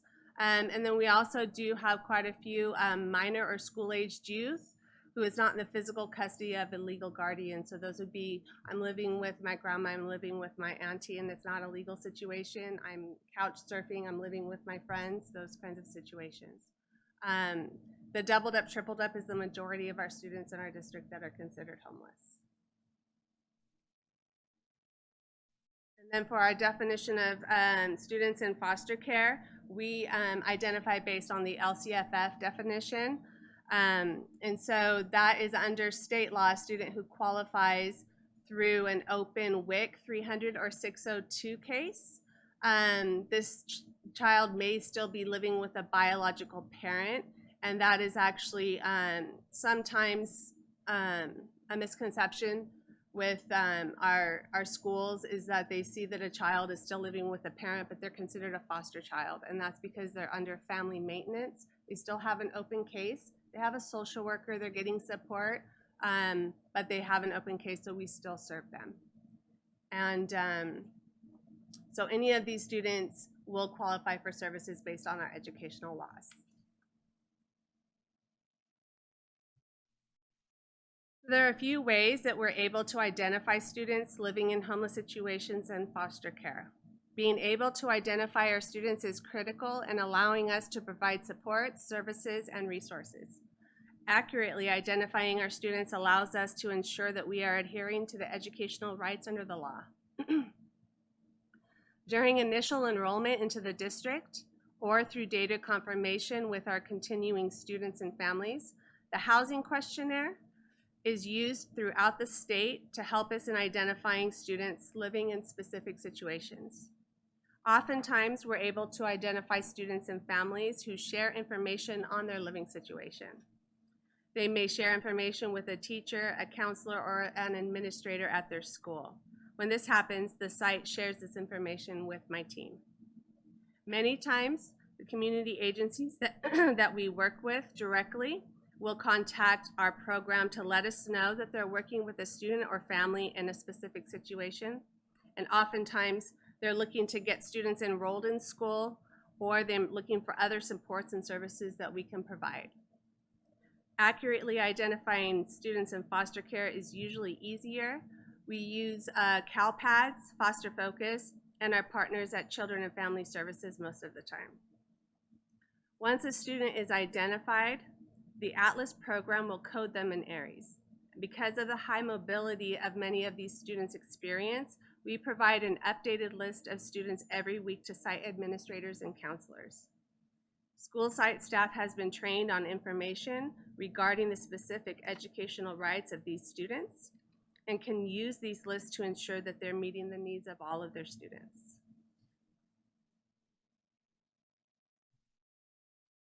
We wanted to be able to share some of the supports and services that we provide through our Atlas program. Currently, we have 8 liaisons who work with sites, staff, students, and families to ensure our students have the best possible opportunities for success. We also have 4 teachers, 2 counselors, and a nurse who provide supports and services not only to our Atlas students, but to our CalSafe students. In addition, we have at least 1 single point of contact at each school site who ensures students in foster care and homeless situations are being supported. For our basic needs, oftentimes our students and families don't have access to some of the most basic needs, including food, clothing, and shelter. We work with our local community agencies to connect students and families to things they may need. We don't provide motel vouchers through our program. However, we do refer families to community resources or agencies that may be able to provide vouchers. For the stability and transportation, this population, as you would imagine, has high mobility for many of our students. So legislation was put in place to try and provide school stability when there may not be stability in their living situation. So if we have a foster child who moves from foster home to foster home, or they get removed from a home, or students living in homeless situations that don't know where they're going to be living from night to night. School of origin is an educational right afforded to students in foster care and homeless situations. Through school of origin legislation, if a student's living situation changes, it is determined to be in their best interest of the student, transportation must be provided so the student can stay stable at their school with their teacher, their friends, and the learning. We've had many students move into living situations outside of their school boundary and even outside of the school district. that we have been able to provide some stability to by providing transportation to and from school. We've had students who moved to the high desert, to Fontana, to Redlands, that because of those meaningful relationships and connections that they have with school staff, their sports, the clubs that they participate in, and their friends, those kids are willing to commute to get to and from their school and stay there. Through the strong collaboration we have with our amazing transportation department that just goes above and beyond, we are able to do everything we can to make that happen for our students.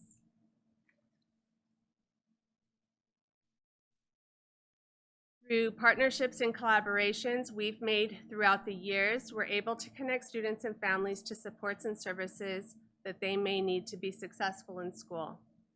Later in this presentation, I'll share many of those partners that work with us to support our students and our families. We partner with Valdez Educational Services and the University of Redlands to provide quality tutoring and mentoring for our students. For several years now, these two programs have been willing to meet the students and families where they're at, anytime and anywhere. They'll meet with them at the library, at the park, at their motel, Sunday nights, depending on what works for the family. Their work with our students has made such a positive impact on so many lives. So we have our Hearts, our Ignite, and our Elite programs at our schools. So a few years ago, understanding that a sense of belonging and community, as well as authentic and meaningful relationships, are critical to student success, we started Hearts at each of our high schools. A year or two later, Ignite started at our middle schools. Last year, we started at our elementary schools with Elite at Urbita, and we'll be expanding that to more sites this year. These programs create a sense of community and belonging by connecting our students with each other and with consistent, caring adults, while also providing information on their educational rights, resources, and leadership skills. They meet regularly to engage in activities, go to conferences and events, field trips, and other opportunities. Through targeted mentorship and guidance and case management, as well as our single points of contact at each school site, we are able to support students with their academics, their attendance, and their social emotional needs. We assist students with applying for and attaining legal documents they need to move forward in their futures. We help them get their California ID, copies of their birth certificates and social security cards. We monitor their credits of our juniors and seniors every single week. The liaisons work closely with counselors to determine eligibility for minimum graduation requirements. Our AB 216 and 1806 are laws that, if qualified, students in foster care and homeless situations may graduate with the state requirement of credits of 130 credits. When students transfer between schools or districts during the school year, we work with schools to ensure that partial credits, which are afforded by law, are assigned when applicable. For our seniors, many of our students participating in senior activities is out of reach. Through funding with grants over the years, we've been fortunate to be able to support our seniors by providing them with the same opportunities as their peers. We've been able to work with our high schools and purchase yearbooks, senior pictures, and grad night tickets for these most deserving students. And finally, enrichment opportunities. We've been able to engage students with a variety of enrichment opportunities. These include participating in overnight camps, attending county and state conferences, various field trips, and connecting them with the programs at the local colleges and universities that support our particular students' living situations.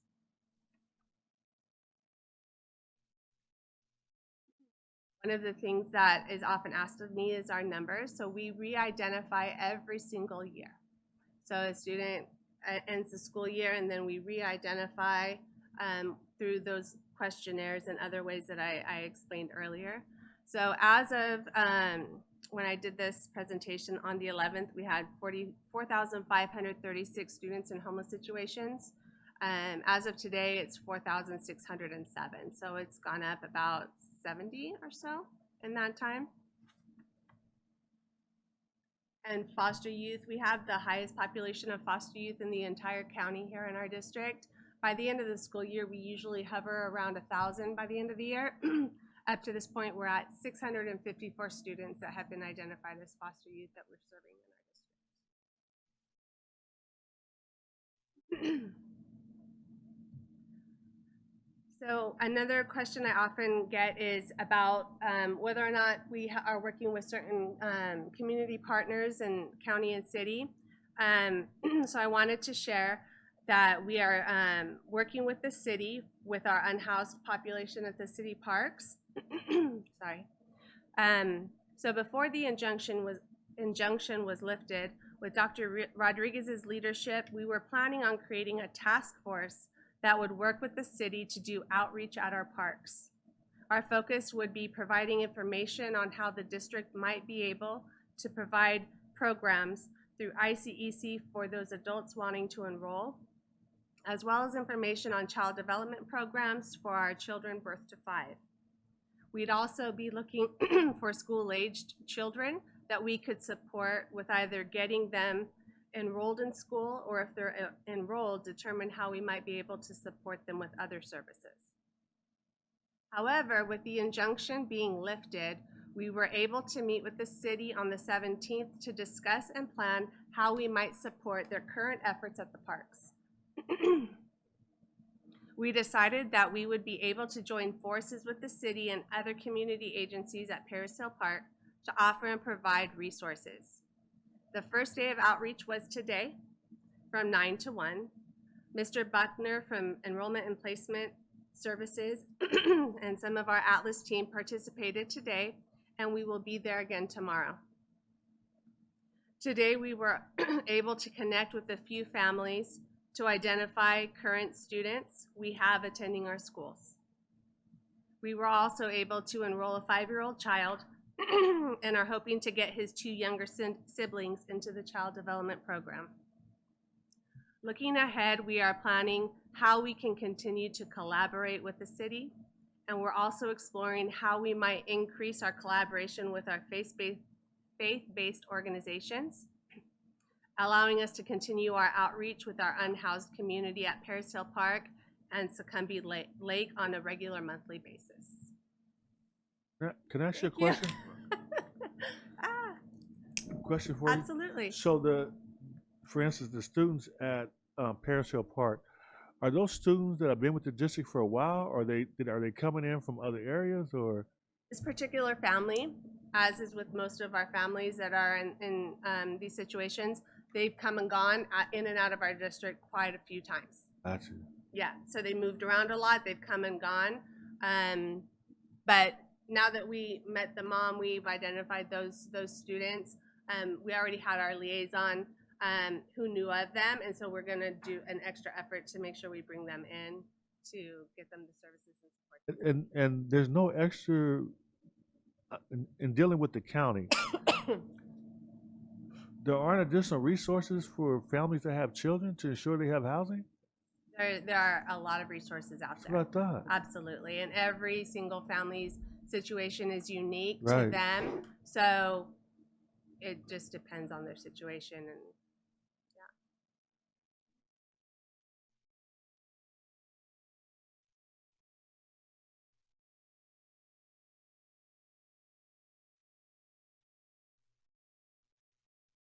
go ahead. Okay.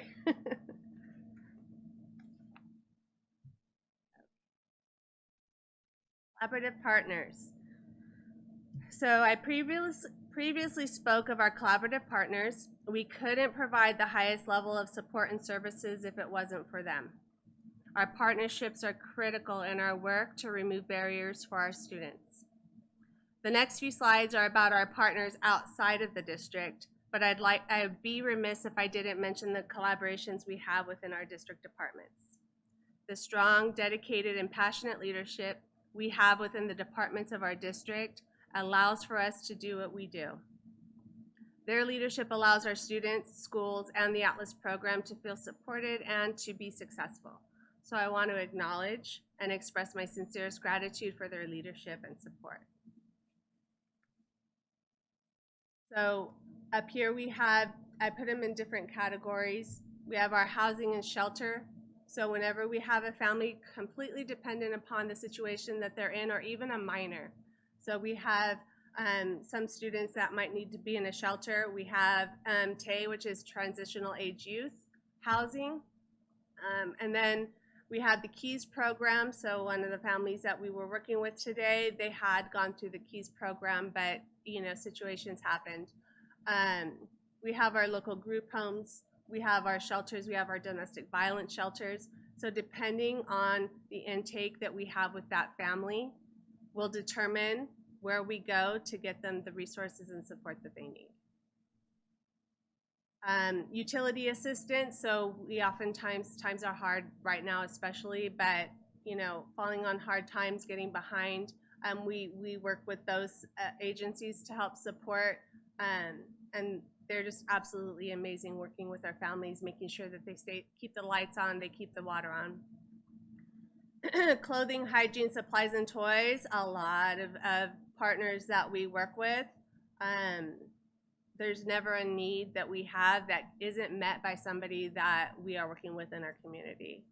And then, of course, food assistance. We do have those food distributions that are in our district, but those are other partnerships. SBTA is amazing. Every single Thanksgiving, between $3,000 and $5,000 in gift cards for Thanksgiving baskets for our families.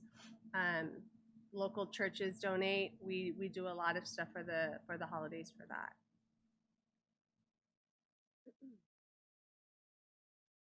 I'm sure I've missed some, and so I want to apologize if I do.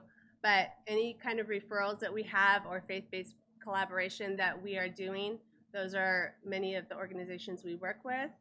Academic support. This is just specific to my program. We have an open arms drop-in center not too far down the street where kids can just drop in. Give Something Back has been wonderful, and they meet with our students during our Hearts program. Transportation.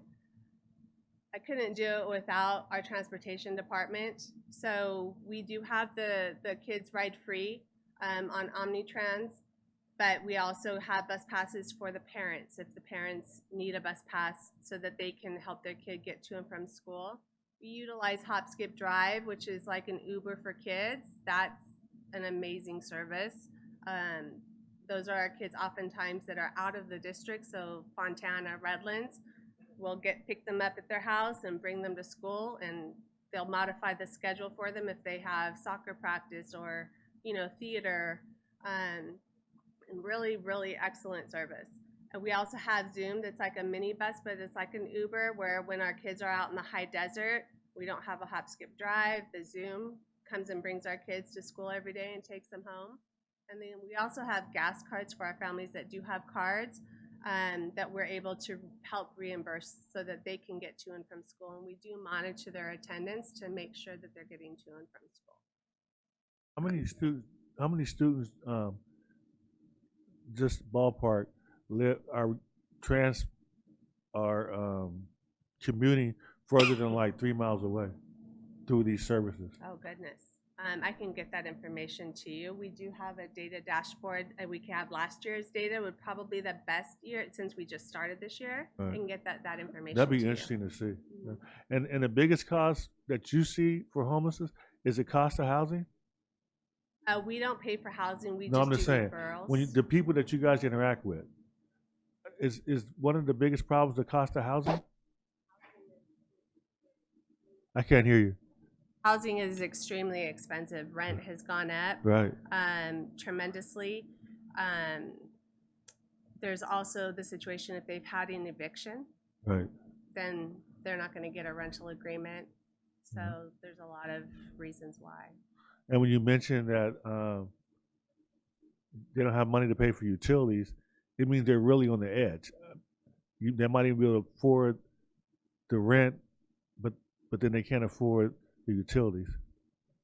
Or what they're going to pay for, if they're going to buy food or clothes or, yeah, absolutely.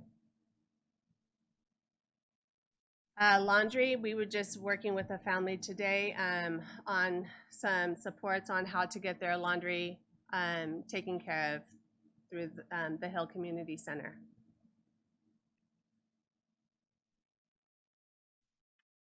Backpacks and school supplies, we are able to use some of our money from homeless grants and Title I to get backpacks and school supplies, but a lot of that is donated to us as well. Colleges have great programs for our students. We all know about EOP or EOPS, but they also have Guardian Scholars, Renaissance Scholars that specifically support our students in homeless situations and foster care. And our local colleges are some of the best. So we do take our kids to those colleges to tour, but more specifically to meet with the people that run those programs and get them immediately connected. We do have one coming up for CalSafe where they're actually going to be able to visit the child care center so that they know where they can have their babies in child care so that they can go to college. So very tailored to our kids. Mentorship, and then we do a lot of events, have our kids go to events, any opportunity that we can provide for them that they wouldn't normally have. We want to make sure we do that for them. And then on top of that, we have our team is a part of different task forces through different organizations and agencies. And by doing that, it allows us to continue to grow and to learn, and allows us to have influence over things that happen within our community with those agencies. We also, when it's appropriate and we're allowed to, we bring student voice to those so that they can share their thoughts, what they need, their experiences, so that they can help change how things are done for them as well and be a part of that. So I just want to thank you guys for allowing me to come and share with you the amazing things that our team does to support our most amazing students. Thank you. Ms. Medina? Thank you so much for this presentation. That was really meaningful, and the fact that we are partnering with so many different agencies to help provide supports for our students at different levels, which is awesome. I do want to ask with regards to, I know that you mentioned that we are building, one of the things that you mentioned was the relationship portion, that's even when it comes to academics, that is the number one. How are we doing that?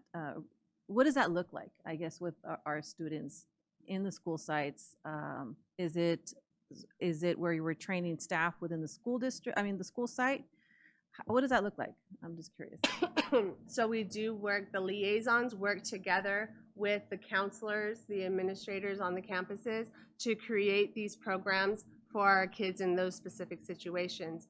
It's really powerful, and from personal experience, a lot of us have this, when we become friends and learn from each other that have the same situation that we've been in, right? So they're able to create this little community amongst themselves and support each other. But also then the adults that are there, they're consistent, right? And they know that they're cared for. They provide them the things that they need. They check in on them, make sure that they're going to school, make sure that they have the resources that they need, provide things like the hygiene kits that they might need, backpacks, school supplies, take them to go get some clothes if they need clothes or shoes. So just being there and that consistent person, but then we do build the capacity of the school site to make sure that it's there when we're not. I just want to add to that, just from personal experience and observation, when we talk about building those relationships, we have a point person at each of our high schools. It's our specialized programs teacher. And so they have a caseload of students and they monitor those students. They monitor the students who are in CalSafe, the students who are homeless in foster. And so they continuously check on their grades. They're checking on their behavior. And so that person is actually at that school, at the high school. And so they're able to, if they get in a jam, they can call that teacher and ask, questions. And they build a community at that school where some kids who may feel that they know somebody that is experiencing an issue. They know that they can bring that student over to talk to that teacher or talk to that counselor, and they'll get the help that they need. And so, you know, as Angela mentioned, that community of students, they all know each other. There's a lot of informal conversations that are happening, and they want to help one another. And so that relationship is built on trust, because they know that they can go to these people and they're going to get the help that they need, that they won't be judged, and that and they're going to do it with a kind heart. I think that's the biggest thing that I really appreciate about everybody that works within specialized programs, is that the heart that they have to be able to go out on a limb, and they meet people where they are. They meet them at the park. They meet them at the laundromat. I mean, wherever they need to go and go that extra mile to make sure that students are successful, they do. And I've seen that personally up close. And because of those caring relationships, we're able to see students thriving, but more than that, being successful in life. For example, we have one of our CalSafe former students who now works at St. Bernardine's, and she is one of the birthing coaches. And so she's able to do workshops with our girls, the maternity teas, where she can speak from her experience, but she also helps to give tours of the hospital, of that experience of going through labor and delivery. And she knows, because she's coming from a place of that experience. And so they continue to pay it forward. And I feel so, I know I keep saying blessed, but it's such a privilege to be able to work with people who have that connection. Again, that go more. It's not about work of mediocrity. It is work of excellence, and they do it every single day. Thank you for sharing that. Definitely. Thank you for all the work that you're doing. Ms. Chusky? I just want to say thank you. I know I've had the pleasure of working with your team many times over the years, and sometimes in some very difficult situations. And I don't think, Dr. Rodriguez, I think you almost understated the willingness that they have to go places that some of our other employees can't or won't go to try to help our families. And I don't want to say I'm excited, but I'm grateful that you guys are going into Paris Hill Park. That's been a place of concern for me for quite a while, for safety for our students, in a number of different ways, including those that are living in that situation in the park. So I appreciate the report today. I don't think people understand how much is actually in Atlas, how much work that you all do. But it is some of our most vulnerable students. And I don't know if there's anything that you need from us or that we could do to try to help, particularly since the injunction has been lifted, and that's going to put a lot of our students in new jeopardy. So I don't know if there's anything, but I guess that would be my question, is if there's something that you need from us to try to help support that move as we watch this transition in our homeless and unhoused families. Thank you. Or underhoused. Oh, I know one other thing. I know that it has been in the fact that there's been limited beds or shelters or places for us to place families in the past within our school district boundaries. I know one time I had a family come into the office in the evening, and I found out they were homeless and tried to reach out, and the closest bed I could find is Victorville, and I had no way to get them there. Are we still having those situations, and what can we do to address that? That was my other question. Absolutely. That is a lot of our families. It's more the permanent housing will be in Barstow, in Victorville. I did speak with a young man today. He works for the county and he was excited to share that the county of San Bernardino for the first time is slated to possibly get some money for housing for youth and adults.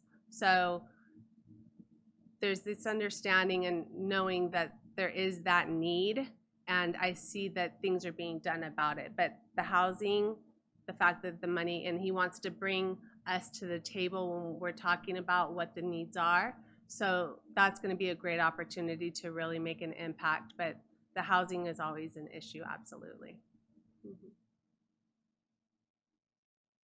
Ms. Grande? I too want to say thank you very much for all your work and your mission.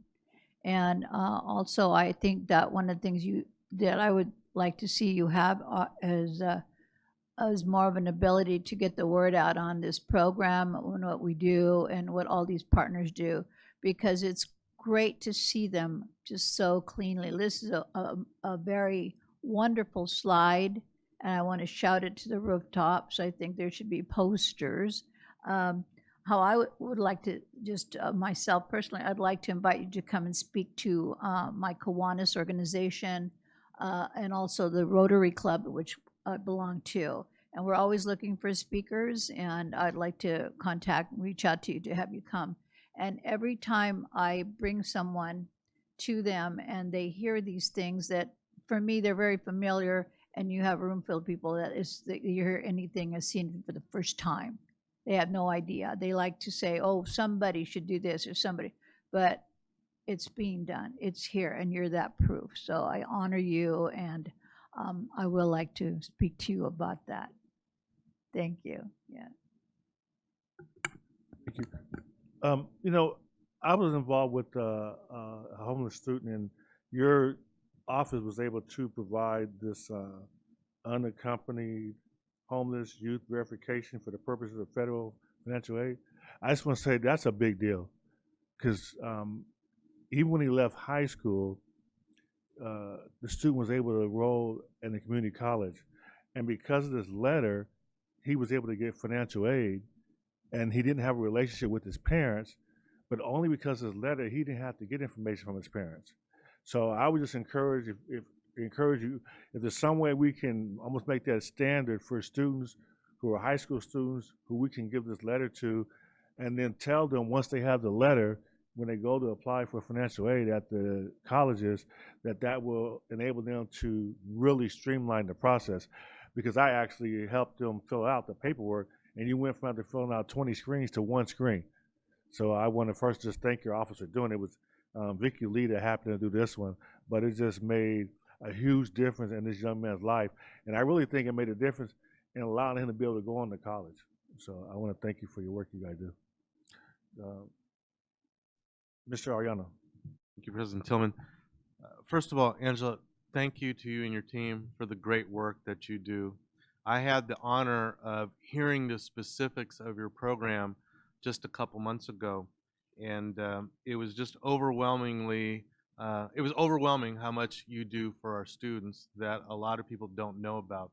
And so I want to accentuate two things that I appreciate Angela bringing forth today, and I implore the Board of Education to help us ambassador, as Ms. Grande brought up. First of all, a lot of misconception about the definition of homeless, the difference between a school district and what a county or a city municipality uses. So thank you for clarifying that. And Board, I ask you to ambassador that and read that page and know that page, because many times that's a bone of contention, because sometimes outside agencies believe we're under-delivering because our definitions are different.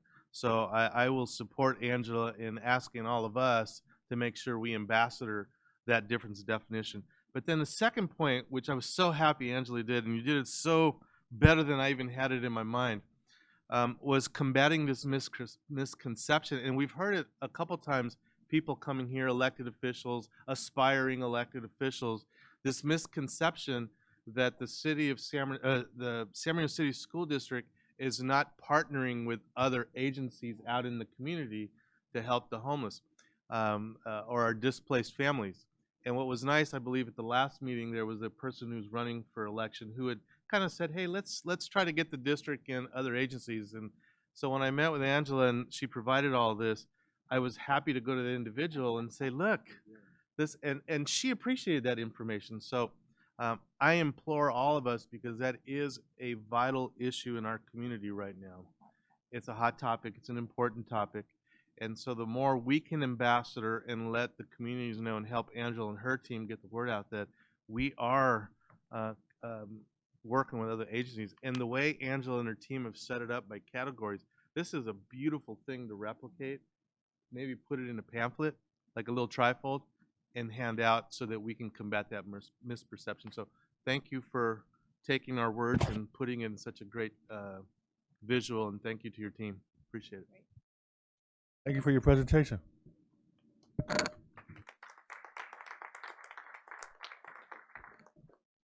Eight point two, presentation, gifted and talented education program. Thank you, President Tillman. And now, Board, you had also requested an update on our GATE program, but Dr. Coker and Dr. Rebecca, I'm like trying to blank, Clark, gosh, it's late, sorry. They have the update for you, but they're going to be updating 3 of our programs and giving you an overview of 3 of our advanced magnet programs. So, Dr. Coker?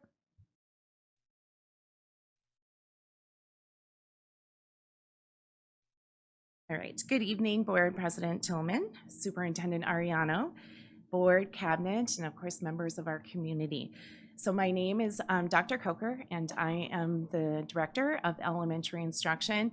And I have with me today Dr. Clark, as Ms. Applegate mentioned, and who has been working deeply with the GATE program for many, many years. We really appreciate you. I know this came from the last board meeting or a couple board meetings ago, but thank you for giving us the opportunity to give you an overview of the GATE program. And before I begin, I do want to acknowledge a few people. First of all, I want to acknowledge Ms. Applegate for her leadership and trust. Also, the directors and coordinators that are here today, as well as many others that we work with every single day to make us better. And I also want to acknowledge Danielle Culbertson, Dr. Danielle Culbertson. She wasn't able to be here today, but she works very, very closely with our teachers. She provides support, coaching, training for all of our GATE teachers, and she's very, very loved amongst our district, and really looks out for kids, okay? So tonight what we're going to do is we are going to, let me make sure I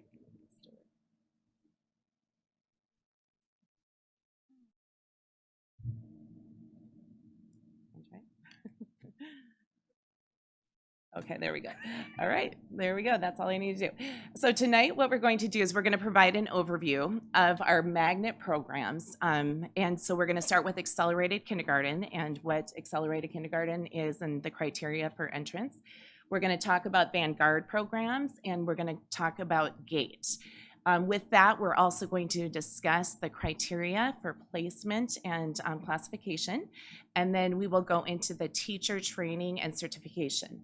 And then we'll finally end with some of the next steps and future work. So with that, we are going to discuss the elementary magnet programs.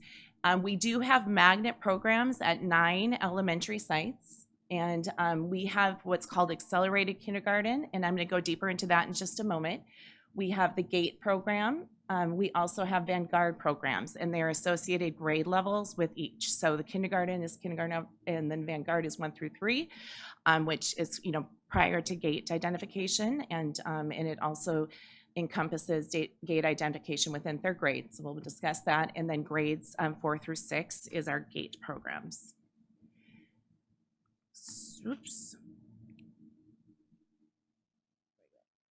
Okay, there we go. All right, so accelerated kindergarten is parents who wish to pursue this opportunity receive communication through our PK programs, our transitional kindergarten teachers, and also the enrollment center. And so what we do is we begin testing in the spring. We also provide the convenience of going out to the school sites to test the students for those that parents that wish to have their students tested. And or they can make an appointment and they bring their students in to be tested, at the professional development center. We test skills such as reading foundation, so those early literacy skills. So we take a look at letter recognition, letter sounds, reading what we call CVC words. They are able to read small passages, write their name, and those associated skills. We also test for early numeracy skills, so that might include number identification, counting, quantity discrimination, and also numbers. And so we also work alongside the multilingual department very closely so that we will test the students in any language the parent requests. The program of accelerated kindergarten is full day, and it starts at the beginning of the school year as full day. We do provide transportation to the magnet programs, and we do provide and really allow the opportunity to accelerate the scope and sequence to go deeper into the foundational skills because many of our students come in as some of them come in as readers and some come in as pre-readers, and so we definitely want to continue to make sure that they learn something new every single day as well. And so that many of our students accelerate the scope and sequence at a faster rate. We also, just to draw your attention to the little scientists in the bottom picture, we provide, again, as I mentioned, much coaching and support for the teachers. And so these programs are taught by a teacher who is certified through our GATE department to receive a GATE certification. So they are trained very much in really depth and complexity, disciplinary, talk, and icons and so forth, so that they receive a deep education.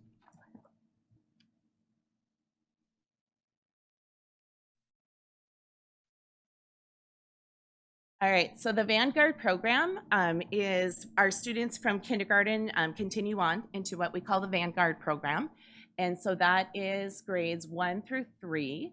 And so those students, they come from an accelerated kindergarten class. And we, again, also take applications. We also test if we have placement available for students and parents who wish to attend that Vanguard program. And just like Accelerate Kindergarten, we have a deeper dive into the curriculum. We provide acceleration in the scope and sequence to ensure, again, that the students learn something new every day. And during this year of 3rd grade, that's when we test for the GATE identification. So with that, the kids, the trajectory as they go from Accelerated Kindergarten to Vanguard, and they enter the GATE Magnet program, but this is also a blend of any other students across the district who have received a GATE identification. We offer the opportunity to enter the GATE program. And so we have students that may be from Vanguard, but we may have other students who are joining the class as well. And again, this is taught by a certified teacher. They receive depth and acceleration. And I'm going to give you just a little bit of a glimpse because I do have a principal here and a former teacher who has been very much involved with the GATE program as a teacher and as a leader at the school. So you'll kind of get an idea because she does house all 3 programs. So I'm going to invite up Miss Teresa Hopkins to speak.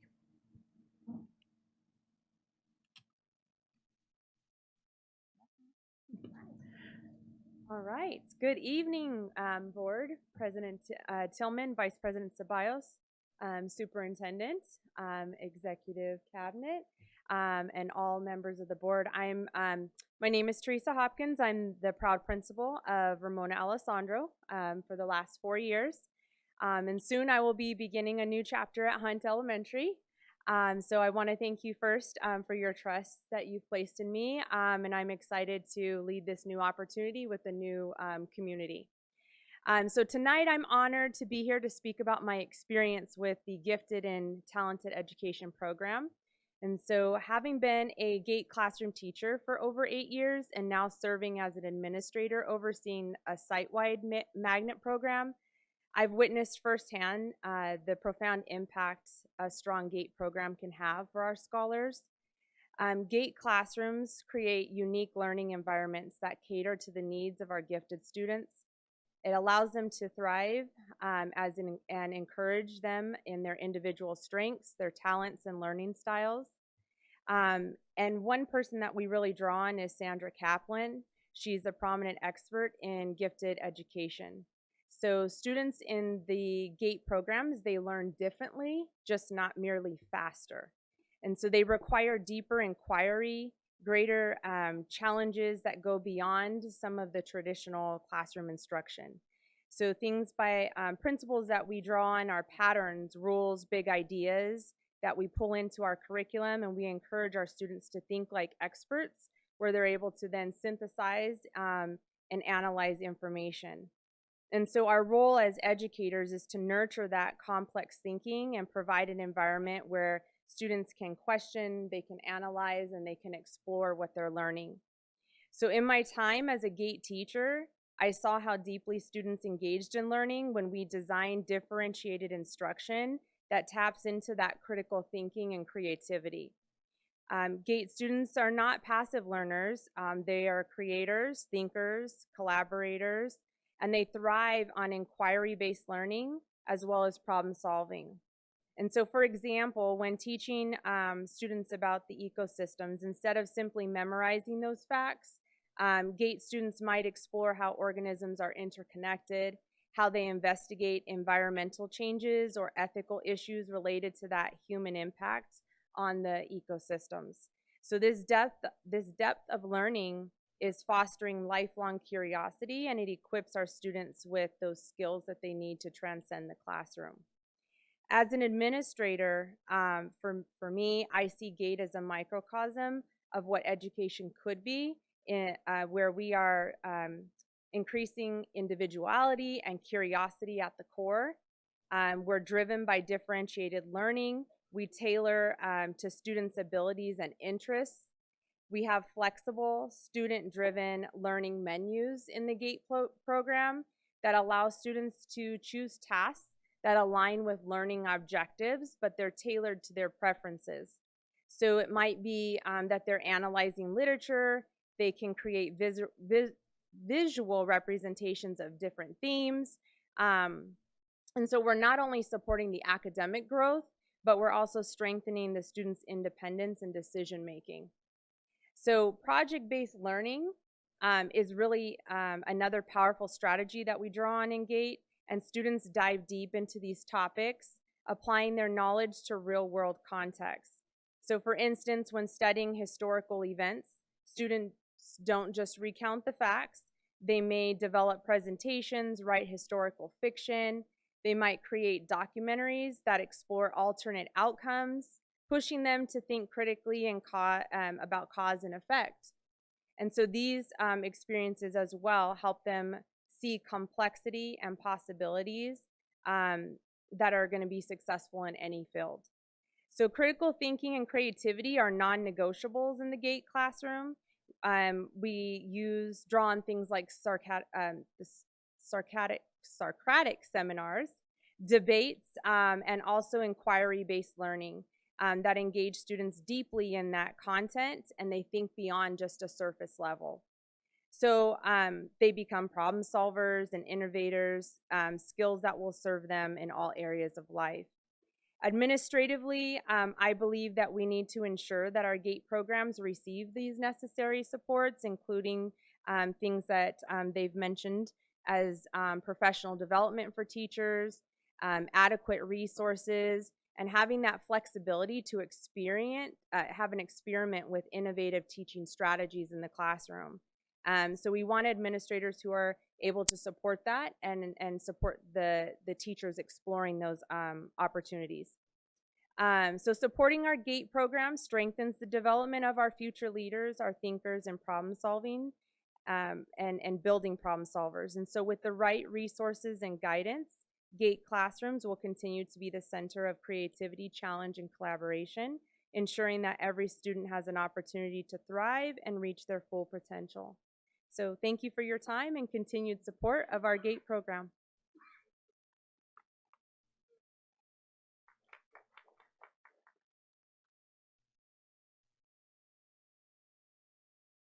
I'm going to share a little bit about the numbers and the students enrolled, and then again, how we identify GATE students, okay? So the first thing is I want to share, this is our magnet program enrollment, and so starting in accelerated kindergarten, we have 149 students. In our Vanguard programs, grades 1 through 3, we have 459. Our GATE magnet programs, you can see the associated numbers with a total magnet enrollment of 1,118.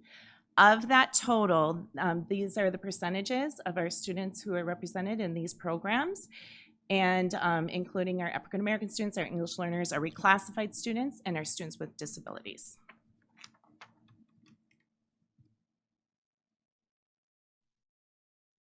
All right, so this is how we work to identify our GATE students. So there are two ways that we identify GATE students. Number one is the universal screening that takes place in grade 3. And so as we discussed last time, we do currently seek parent permission to test students. But as you requested at one of the meetings I spoke at, we have begun exploring the possibility of an opt-out method, but to do that, we're engaging several partners and experts, including Dr. Naglieri, who created the assessments to make a very informed decision, which we can bring back to you. As you recall, this assessment is a nonverbal assessment, and so the directions can be administered in any language. And so that's one way. But the second way is that we can qualify students is based on achievement. And so the GATE department, what they do is they review student test data and on the CASP, and they take a look at our students who may have exceeded standards on the CASP, and they identify students in that method. They reach out to those families to invite them to be part of the GATE Magnet programs if they so choose. And so keep in mind that, again, we start testing in 3rd grade. So the identification starts in 3rd grade for our students. And so this is, we have a total in our entire district of students that equal 3,985. Many of them live in secondary because of the GATE identification process beginning in elementary, in the upper elementary range. We will start testing in the winter, so we do predict this portion will grow bigger, and these numbers will grow bigger after we test our students. As you had requested at the last board meeting, we actually want to review the number of students we're testing every single year, so we've reviewed that data. And so you can see on the bar graphs, the number at the very top represents the number of students that we've been testing from year to year. And then the number at the very bottom represents the number of students, that total number of students within the universal screening band. So we are increasing our numbers from year to year as the total is decreasing, okay?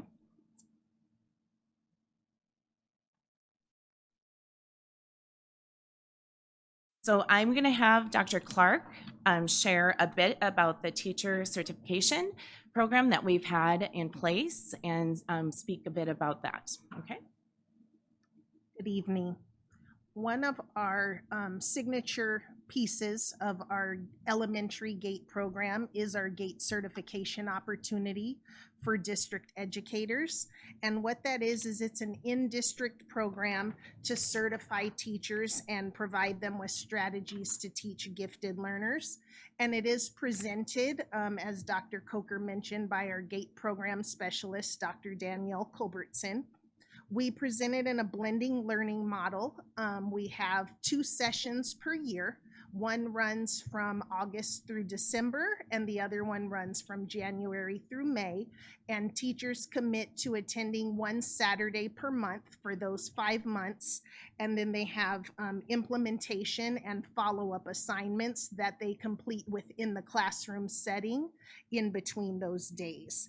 And although it's presented by the elementary GATE program, we do open it to all educators. We've had educators from TK through 12th grade from every school in the district, I believe, has been represented in GATE certification.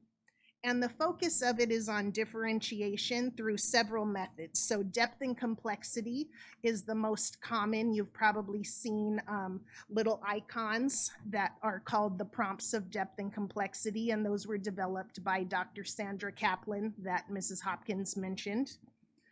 We focus on novelty, which is using material in new and exciting ways to keep students engaged.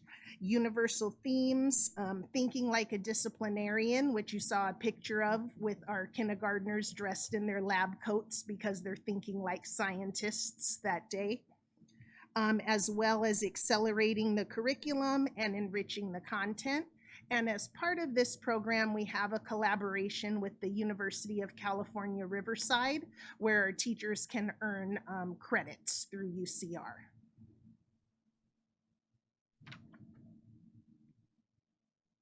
And then our favorite week of the year in the GATE program is our Camp Invention summer program. So Camp Invention is a hands-on STEM summer learning activity that the Elementary GATE program has been offering since 2018. We did have to take a couple years off because of the pandemic, but it has been back the last couple years. And it's offered as enrichment for gifted students in our elementary schools. The curriculum is presented in modules, and the modules have been created by the National Inventors Hall of Fame. And then students rotate through 4 modules throughout the day. And what we've added to Camp Invention that other districts or local organizations who offer the program don't have is we create an additional module with our elementary PE teachers where we combine STEM activities with physical activities. And the middle piece is missing, but we had a little video built in where 2 of our students were racing cars that they had created through our road rally model this year. All right, so here are next steps as I continue to collaborate with Dr. Clark and Dr. Culbertson and of course, with our partners. So number 1 is to continue. We want to continue to build the capacity of our magnet teachers. We have been focusing on thinking maps and going deeper into that, as Ms. Hopkins mentioned, project-based learning, and then also looking at meeting the needs of our students who are twice exceptional. Secondly, we want to continue to develop the skills of all district teachers through GATE certification training so that we support our students in magnet programs, but also students not in magnet programs as well. And so, because some of them do choose to stay at their home schools. And so thirdly, we are going to take a look at professional development for GATE certified teachers, and we're going to implement something called thinking routines. And so Dr. Clark and Dr. Culbertson had the opportunity to be trained in that, and so they're bringing that back to us and growing our skill and knowledge in that area as well. And fourthly, we're going to explore the expansion of magnet programs. Currently, we do not have a magnet program on the east side of the city, so we're taking a look at exploring that option as well. And then, as I mentioned before, increased GATE services provided at home schools. One example would be clustering our students, and so receiving a cluster model, which is one of the research-based approaches for GATE students. And then finally, as I mentioned earlier, we do want to make sure that we pay attention to and really increase the communication and awareness of GATE programs and testing and engage the thoughts of our educational partners as we continue to move forward. So with that, that concludes the presentation, and we are open to any questions that you may have. Ms. Padilla? Oh, thank you. I think this was, so I initially got involved in the school district through Dr. Clark, now Rebecca Clark, back in the day when my children were identified, not understanding what this meant. And then they used to have a parent meeting, and this room was filled with parents just wanting to know what about the program and how it benefits your students and the different opportunities and so forth. And so I'm glad that we're bringing this presentation back, because people don't understand that there is a lot of academic concerns if students are not being provided services. I remember reading a book back then from the 1920s. Back then it was called the Mentally Minors Program, and in the 70s. And what happened was that students that were in the traditional classes with no extra resources was equally as a negative when a student, if they didn't receive that extra services. So the whole point was to make sure students were in these environments of enrichment versus repetitive, redundant work, and then this is now differentiated. And what we found out several years, because I know Dr. Clark, there was a lot of teachers going through the GATE certification. And that it not just only helps GATE students or GATE, GATE teachers, but it would help all students throughout the classroom. And so that was a big push of mine many years ago. And so I'm glad that we're having these conversations. And with that, I do have a couple of questions when it comes to the testing. I know back then, Dr. Clark, didn't we have students in second grade tested? And I'm just trying to clarify because it's been a while. And then that the students entered the GATE Magnet programs at the grade from third and on. And of course, I think it was sixth grade or fifth grade, I can't remember. But now it's moved a year. Can you explain why? Yes, one of the issues that we had when we were testing in second grade was as soon as testing is complete, we do offer one of our parent meetings, which we call a GATE parent orientation, and we introduce them to the magnet programs. But with the structure of class size in our district, we have the same class size from kindergarten through third grade, so we don't have space open in those programs for them in third grade. And then also state testing has shifted from starting in second grade to starting in third grade. So we aligned with state testing and then with the space that opens up in the program in fourth grade because of the increase in class size. Okay, and I think that's where I'm kind of, trying to question, because I remember many students, if they entered, you don't have that many years within that GATE Magnet program. Then you go to middle school, and then it doesn't really extend there, or high school. People think, oh, honors class is going to make up for it. It doesn't. And so there's only those small amount of years where they can have that opportunity of enrichment. If they're not placed in that program and they wait until fourth grade, that's where my concern was, is back then at least they had that extra year. And it also, you want to have them developmentally advanced in the way they're doing their work versus, staying in a classroom where, either they're a teacher's pet and really not being challenged. And then all of a sudden when they get into high school, they're being challenged, or college, and they don't know what to do. And so I think it's better that we look at opportunities and going how we used to do it. I know with the state testing, and I think one of the models you were looking at is for high achieving students as well. Maybe, I think that's what you were looking at, right? So if they were tested for high achieving in the third grade through the testing now, then by fourth grade they can qualify if it's for high achieving. But maybe we can still continuing for the GATE training, the NAGLARY, that's the one that you're using now. And back then it was it?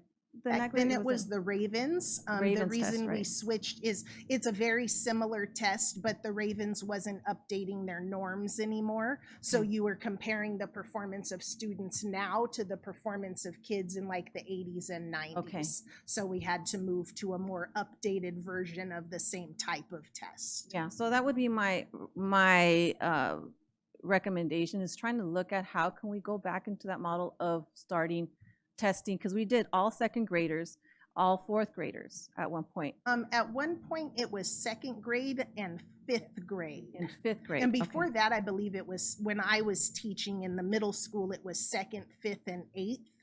But what you typically see, because it is a form of intelligence testing, is you don't see a huge increase in performance in later grades. You see a lot more students qualifying through high achievement in those later grades, but they typically perform similarly on an intelligence type of test. Right, and then why didn't we attest all students as an opt-in back then? Because I can't remember, because I just... No, we always had to have parent permission. And so the parent permission, we do request, I actually sent out the email today because it's time to start our universal screening. We request that all parents return the permission slip marked either yes or no, but we should get a response from This is every provided parent. by the teachers as well in the classroom? Yes, so that's why I sent it out this week, is because our parent conferences begin next week. So our expectation is that parents have the opportunity to just sign the form right there at the conference without having to rely on students taking it home and bringing it back. Right, okay, good. And then I know that one of here you had, and I'm glad you noted it, the amount of students that are within this, students with disabilities that qualify. And that's why I'm really pleased that our school district is very different from compared to other school districts that look at at classroom achievement, many of us students don't seem to be, and I would remember there would be teachers that would say, well, that I didn't realize that child was gifted, because they were the troublemakers in the classroom. They're the ones that had extra time to socialize, or they're the ones that either would go under the desk, my son was one of them, and really didn't pay attention, but the teacher would say something and ask them a question, they would know how to respond. And so I think just noting the fact that many of our students do qualify as under twice exceptional, and then providing resources. I'm glad that's one of the initiatives, is trying to look how we're going to help students who are both spectrums, both with disabilities and high gifted in that area. So I'm wondering, what does that look like, and how are you planning to do that? Is that We've been doing some training. We're starting more with our gate magnet teachers, but of course we would like to expand it to other educators as well. But we've been working in conjunction with staff from the special education department to train our teachers who are already certified in gate and those strategies for differentiation. But we've been training them a lot on students on the autism spectrum, because that's our most frequent twice exceptional student, typically falls under a high performing autistic label.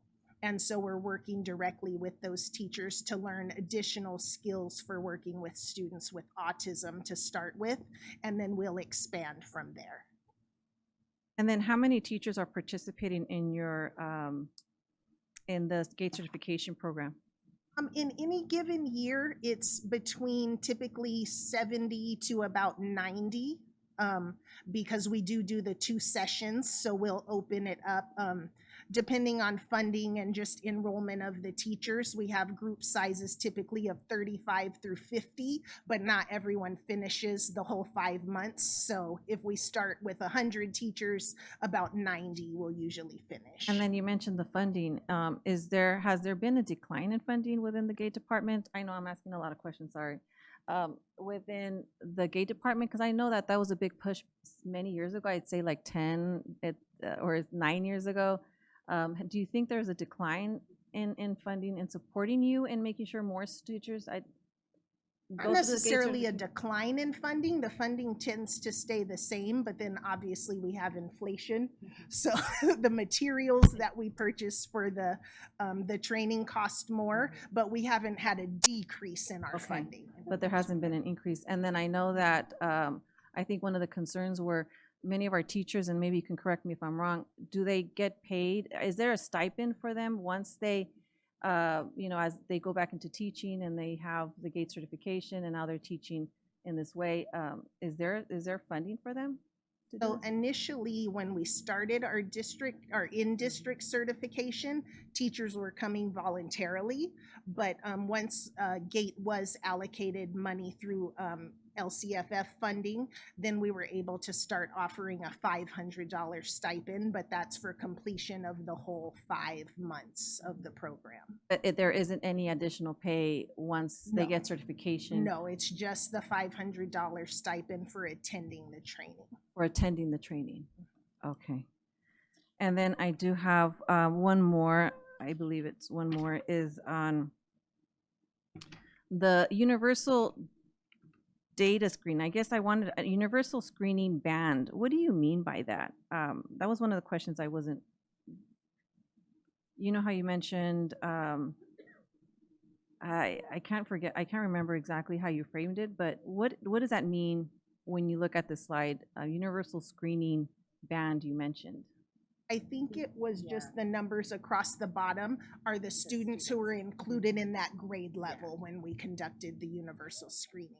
So even though our enrollment in 3rd grade has decreased across those years, the participation in testing has increased.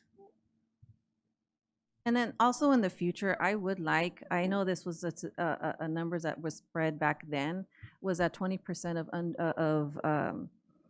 of those that dropped out of high school or didn't graduate high school were gifted students. And so I'm wondering if there's a way we can look at data just showing, and people don't realize how important GATE classes and GATE instruction is for students to graduate high school as well. for those. And when kids have extra time in their hands, they become busy doing other things. They become very smart, but it's street smarts, other area smarts, and then you'll see issues that we definitely don't want to promote. And back then, money was funded for students to achieve in high numbers, and we want to make sure we go back to an issue. If these students are capable, we definitely want to encourage. I wasn't too sure with the percentages, what that looks like when it comes to our African-American students, English learner students, and so forth, because I see all students. So are we kind of saying that everyone across the board is somewhat participating in the program? Yes, so in our magnet programs, that data, those groups of students, particularly African American, which has been one of our areas of focus as part of the TIP policy, as well as just within the GATE program, our enrollment in the magnet program of African American students exceeds the percentage of African American students enrolled in the district. Right. And also also a side note, many students are misdiagnosed with disabilities when in reality they're gifted. And so how do we also target and really look at that? And students who are in these special ed programs when in reality they should be receiving enrichment programs. Thank you so much, Rebecca. Ceballos? Well, first of all, thank you so much for that wonderful presentation. And I mean, what else do I have to ask? I think Ms. Medina pretty much covered it. A lot of the questions that she had asked were kind of questions that I had written down and revolving. So I'll kind of start, going through the slides as I wrote the questions, and I do realize that some of them were then later answered. So just kind of bear with me. One of the first questions that I had written down was, what is the current number of students enrolled in these programs, which you later answered in a later slide. So I'll move on to the next one. And I think maybe I missed it, but I caught the end part of what Ms. Medina, I think she had asked the question, how are teachers selected for the GATE program? Is it like they're volunteering themselves to get certified, or how does that process work? They work alongside the GATE department. We do ask that they have gone through the certification process in order to be teaching our GATE classrooms. I guess. So they're employees at this site. Is that what you're asking? So I guess I'm sorry, I think I asked the question wrong. How do teachers get into that process of getting certified? Into the certification Yes. training. Our program specialist, Dr. Culbertson, sends out an email to every school, elementary, middle, and high school, before letting them know what date and time she'll open the training on PD Connect, which is the system we use as a district, and then anyone is welcome to sign up. Okay, so it's kind of like and you said there's a cap though, right? Was it 100? Yes. We typically cap at 50 because managing a group of more than that is kind of a lot. And so that happens every year or multiple times Twice a a year? year. Okay. And then the other question that I had was around the number. So the first question that I asked, you answered, but then when I saw the actual number of students on that slide, magnet program enrollment, it would be more useful for me to know, so you have accelerated kindergarten, 149 students out of how many kindergartners, right? Or, 459 students in Vanguard, magnet classrooms, and broken down by grade. How many out of how many? I think that would be a little bit more useful to kind of help me put it in perspective. Do you have that information? We can get that for you. Okay. Yeah. And then the same thing for the percentages at the bottom, right? So 15% African American, which is how many of what, right? And similar to English learners reclassified, and then also for the English learners specifically, where are these students from, right? Is it elementary, middle school, or high school? So just really breaking down the data a little bit more. On the GATE identification slide, where you talk about all district third graders are offered the opportunity to test, why is that not an option? I'm sorry, I might have missed that. So Dr. Clark had mentioned that what we do is we open it up in third grade for basically two reasons. Number one, because we also have the CASP as the second qualifier, but we do currently, and we have in the past, we've always asked parent permission, and they can either say yes or no. But we do stress that the permission slips come back with that. So I guess the question that I'm asking is, are we not able to opt all third graders in and just have them opt out if they don't wish to be tested, opposed to sending out a permission slip to opt in? And we are exploring that opportunity to do that right now, but we do want to engage the voices of parents, number one, and then also, of course, we're looking at having conversation with Dr. Nagliari, which I think we meet with later this week, and as well as any other stakeholders that would be able to give us some input on that. So I'm sorry. So we're engaging a committee. So what are we looking for, though, from the community to tell us what in order for us to move forward in that direction? Yeah, number one, if we can, Okay. that would be important to know. And then what would be what would be the impact of that if we didn't get parent permission, and how would that impact our families when they get the results? And so we want to make sure that we get the voices of them. And I think we have to be careful too when they are intelligence tests. Anything having to do with that sometimes are a little bit where parents are saying, no, I want to be expressively given my permission. Opt out, what if I missed that form or I just didn't see it? And so sometimes these intelligence tests tend to be a little sticky because there could be other things misconstrued from it. So I think one other side too, if you test a student and the parent didn't want their student tested, and then the student doesn't get in, do some students feel like, the parents feel like, why did you test my student? I didn't ask you to test my student, but now you tell me that my student didn't qualify. Sometimes it can be negative, saying that I didn't get in, but someone else got in and I tested. Only because I've heard that from parents. So, but I mean, the same thing would happen if a parent were to agree to test and then they don't qualify. but then because they agree, that means they accept the responsibility. If you do it without them saying, I want them to get tested, and then it comes back negative, then they could be upset that I didn't ask you to test my child. I think I still have some I guess qualms about that. Like I don't know. I mean, we're doing CAS testing, across the board, and that's one of the factors that we're utilizing to determine whether they qualify for a GATE program. So I don't really understand how the NAT would be anything different. What I really am hearing is whether we have the capacity as a department to be able to, engage in such a huge task, because at that point you are testing individual children. So I don't know if that's more of what I'm hearing than the other.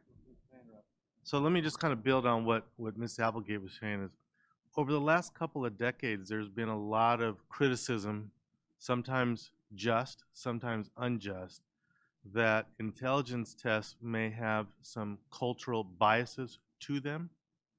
And that has caused a lot of angst over the last couple decades of families feeling that this type of testing is not fair, not culturally responsive, or even sometimes a tool for systemic racism.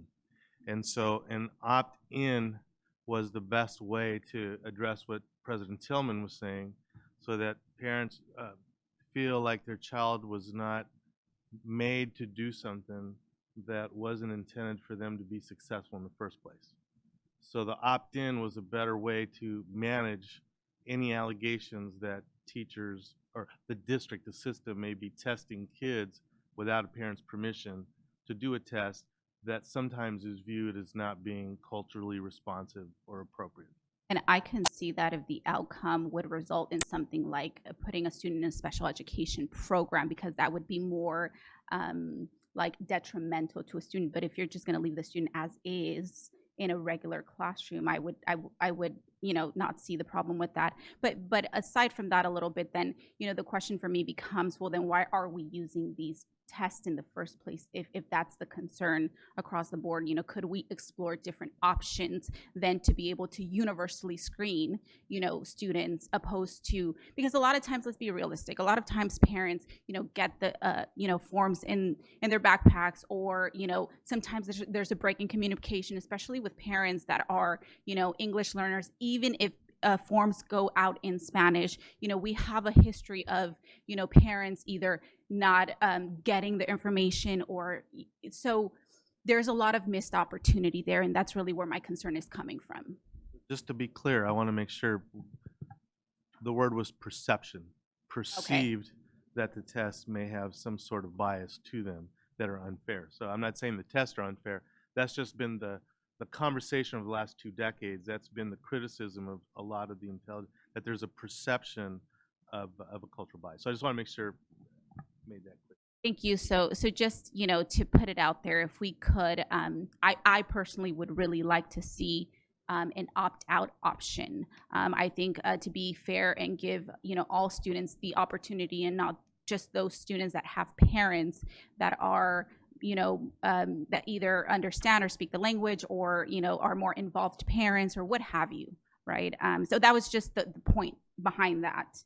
And then also the other piece, do we have a plan to expand, and to going back to the conversation that Ms. Rosales had brought up in terms of expanding the training, right, to teachers across the district, and, teaching them or training them along, differentiation and things like that. Do we have an actual plan in place with like target marks on how, we're going to approach that, how many teachers per year, or anything specific or concrete like that?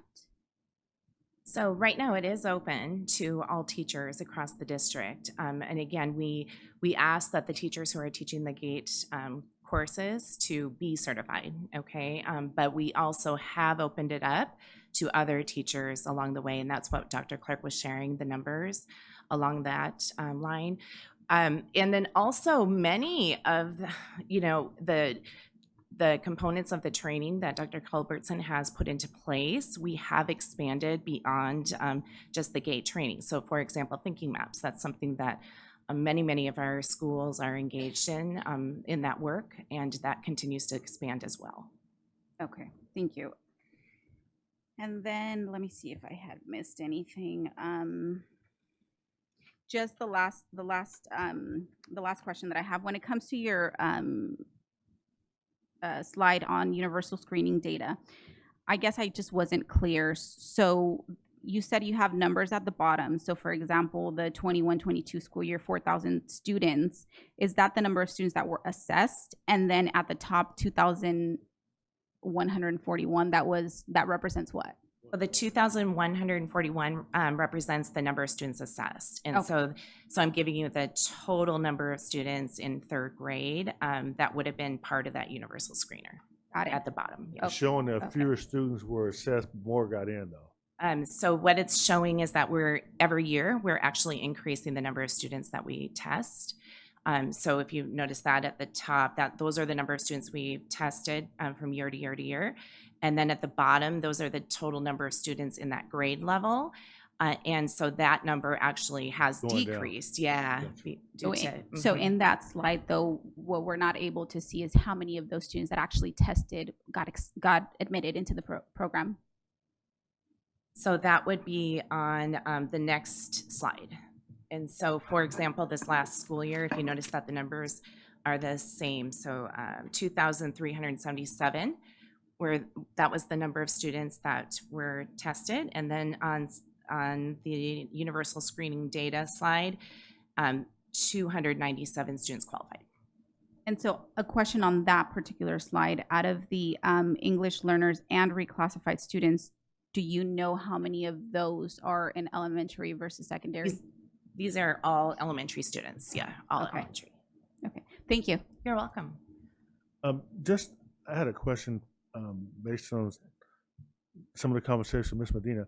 So when you do your gate, it's for what grades that they actually have a program? So in elementary, 4, 5, and 6. And then after, Right, and then they move on to middle school, and many attend, magnet programs and so I forth. didn't hear what you said about the middle school part. What'd you say?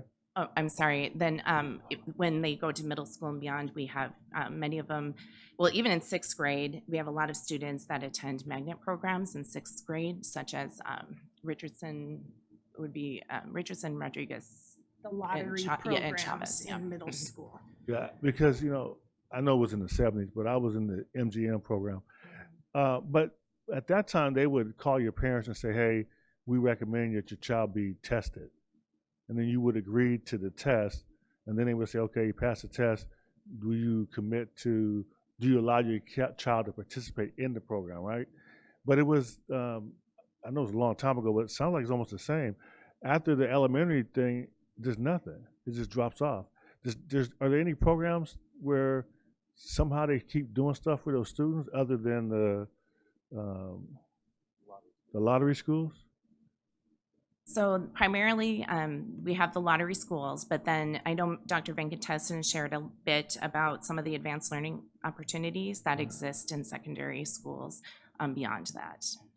Just some of the characteristics you guys were talking about, the way they think and the questions they want to ask. I mean, I'm just thinking about even to the 70s. Then that all went away. You just were in classes and no one was really tailoring anything to the way you were thinking anymore. It almost like you got in this program and then there's nothing else to it, right? And it sounds like you're doing the same thing right now. I really think it's a missed opportunity because I do think that some of those students do think differently and can benefit if you structure stuff more towards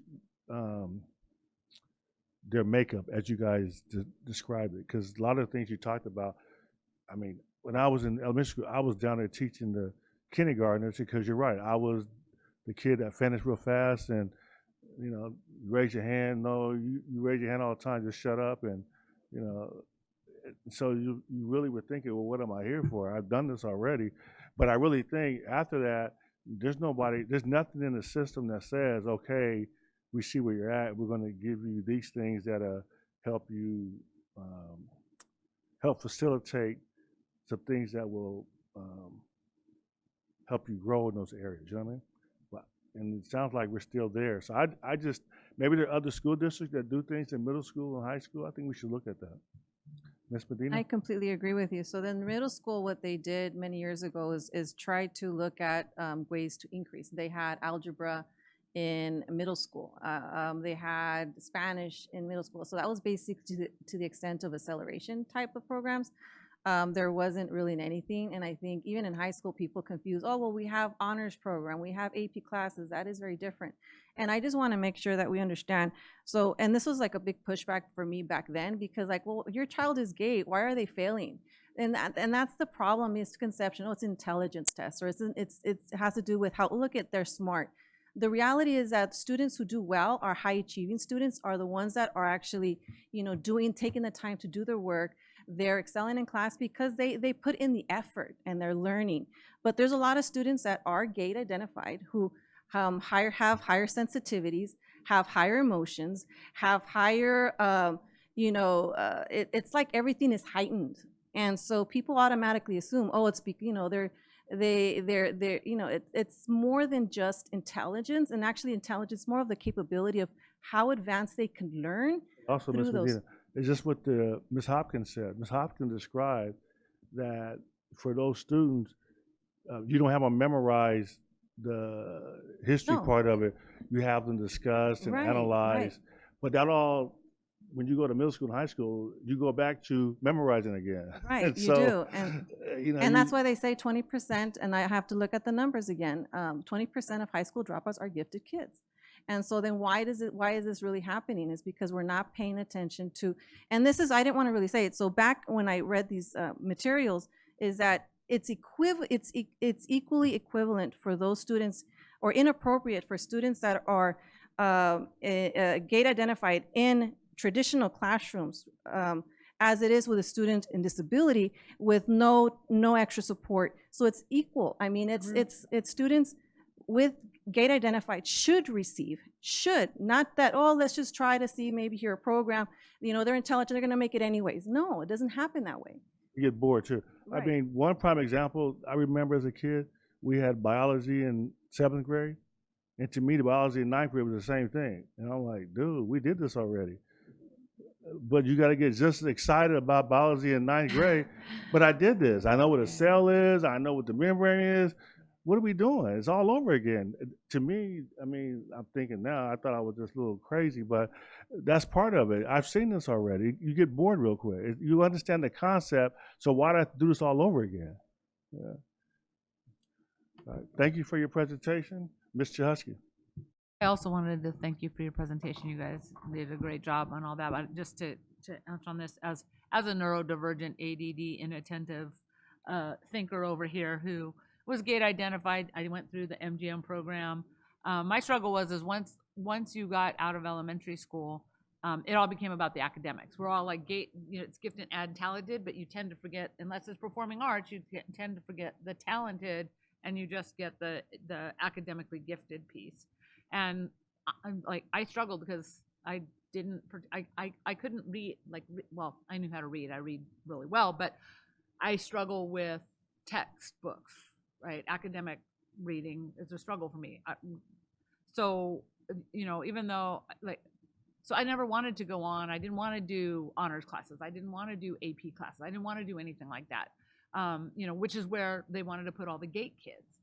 And so I just want us to think about, what do we do for, neurodivergent thinkers who are gifted in just not in non-traditional academic ways. And I think that's what we're getting at, is what do we have? I think one of the things that we are doing that's really helpful for that is our career and technical education programs. That's a place where kids, we just don't have enough access for them necessarily to go where their talent is. So as time goes by, I still think we do more than many other districts. I still think you guys are doing a fabulous job. So please don't think that that's not what we're saying. We're just saying we're here, and how do we help?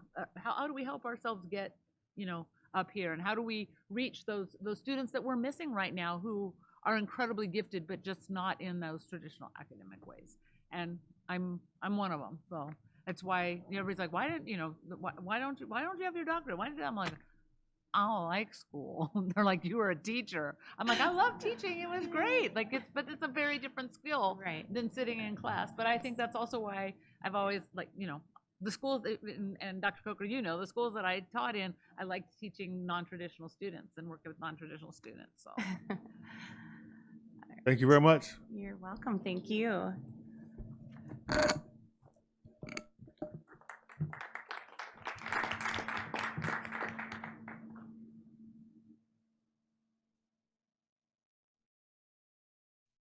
Section 9, board discussion, 9.1, the Black Culture Foundation's Black History Parade and Festival sponsorship. The board will discuss the possible sponsorship for the Black Culture Foundation's 46th Annual Black History Parade and Festival on February 1st, 2025, in the amount of $5,000. Entertain a motion. Moved in second. Vote, please.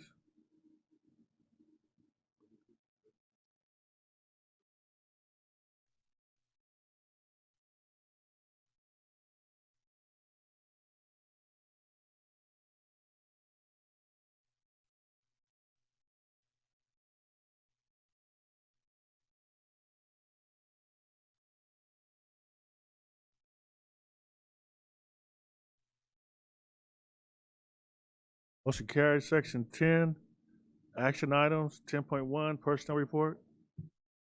As presented. Moved in second. Vote, please.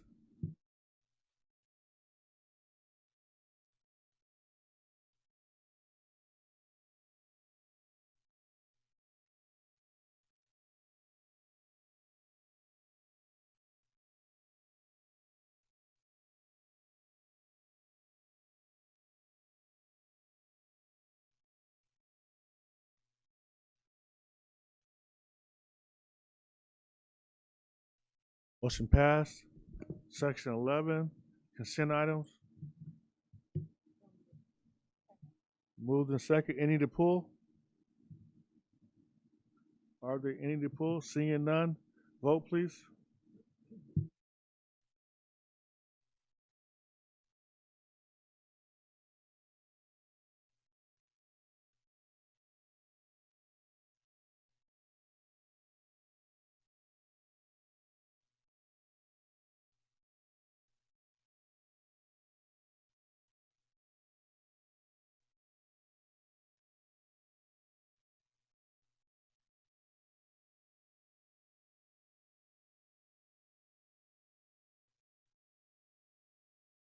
Motion passed. Section 12, reports, comments by union organizations. 12.1, San Bernardino Teachers Association. No report. 12.2, California School Employees Association. No report. 12.3, Communication Workers of America. No report. 12.4, San Bernardino School Police Officers Association. No report. Section 13, Section 13.1, I believe Mr. Comnick had a comment on this one. Sure. Thank you, Mr. Tillman. In this board policy regarding school-sponsored field trips, there was a revision to align it to the most recent CSBA language. However, I believe there were two areas that were inadvertently lined out. So I'd like this to count as the first read, and then once we make the modification to the two areas of concern, bring that back for a second read for final board approval, if that's acceptable to the board. Can we do this? Because the line out is a big deal. Can we just bring it back? Yes, sir. Let's just table this and bring it back. Yes, sir. Thank you. Thank you, sir.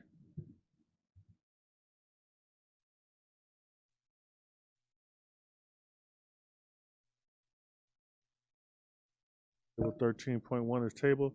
Section 14, 14.1, board members report. Let's start with Ms. Medina. Or board members' comments. I'm good right now.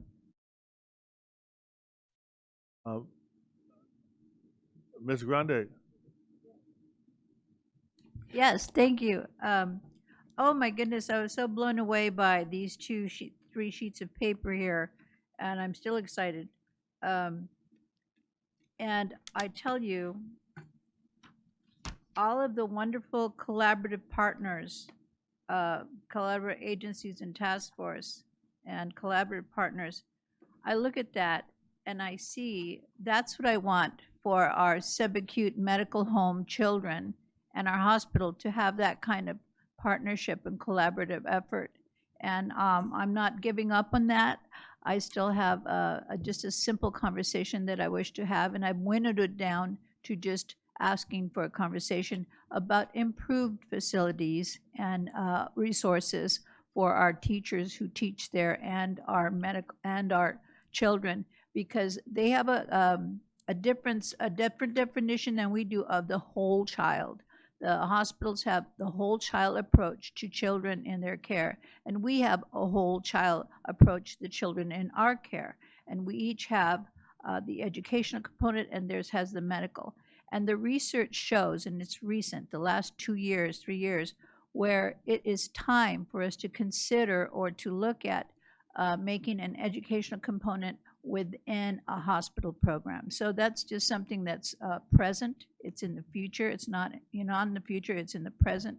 It's been coming along through all the way from the governor all the way down to all of these different counties, and it exists already. So I'm excited at that possibility still. So just want to catch up with you. And Ms. Grande, just to give you, I think, a pathway to incremental change. I don't want to elaborate on it because it's not agendized. But we have an MOU between us and them. And it's all one-sided. Let me finish. Though. Yes. Remember, and an MOU is because we both agreed to the MOU. So you could work with the superintendent and staff to try to enter into changes in that MOU that will go both ways. But that'd be the easiest place to enter. I've been trying, sir, for the last year. No, I'm saying, but No. Have you met with the superintendent and staff on the MOU? Okay, all right. Keep trying. Ms. Ceballos.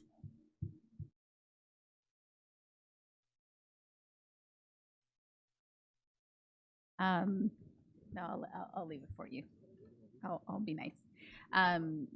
Nothing really. I don't have any comments. Just want to. I don't think we have another board meeting until after like mid-November, I think, right?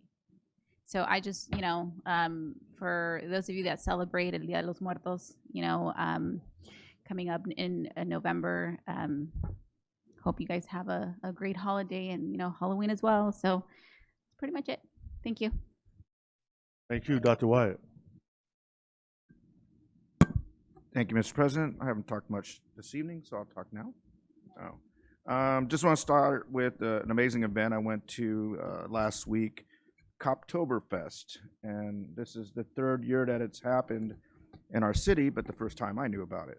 So I was invited by Officer Martinez at another event I was at, which was Dollars for Canines, and said, "You got to come to our Coptoberfest." I said, "I know nothing about it, but I'll show up." It was an amazing event, absolutely amazing event. If you haven't been to it, you need to check it out. Chief Goodman and his team over there put on an amazing show.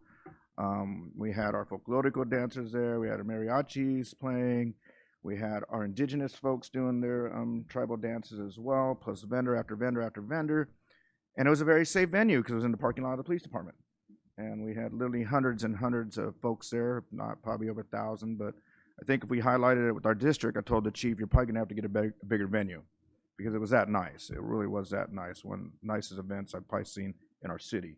So my hat's off to Chief Goodman and his team for putting on a phenomenal public event for our community and our kids, especially our kids. Kids were loving it. Last night, I was joined by some of my colleagues at our San Bernardino County School Board Association fall joint meeting with Riverside County.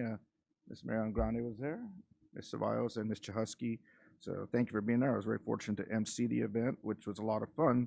But it was a lot of fun because we had a lot of student talent from San Bernardino there. We had our San Bernardino High School Air Force JROTC program. And then we also had our Cajon High School, and I didn't even know about this, modern music program. But Ms. Ceballos is going to correct me if I say it wrong, but Los Extraviados. And that's a norteño music group. And it made me very proud being a former accordion player, because I always got a lot made fun of when I was in school playing the accordion. But we had a young man playing the accordion there, and they were amazing. It was a 5-person band, and they just crushed it. I was like, wow, I didn't know we had them around. And so just another amazing VAPA program that we have in this city that really does also highlight the culture of our city. So I think that's really important that we do that. And that's just one of many, many different things we do here. And I was talking to Superintendent Ariano earlier, because I had a little event this Saturday night, meeting with community members and just talking about all the programs we have here in San Bernardino City. And it was kind of hard because I said, we didn't know about that. We didn't know about that. We didn't know about that. I'm like, well, I guess we got to do a better job of getting our programs out there to our community. And because they're just shocked to hear about it. They're really shocked. And our Shines program, boss, I think that's a really easy way to talk about our program. We have beautiful brochures, and I know we sent one, I think, to every home. But we're going to have to ask the community, open it up and check it out. Take a look in there. But it still doesn't do justice to all the great things that are happening in this city. So I just want everybody to know that it's amazing what we do here. It really is amazing what we do here. And I don't think we get enough credit in this city that we should. Lady Spartans, great job. First time they ever won a Skyline League title in volleyball.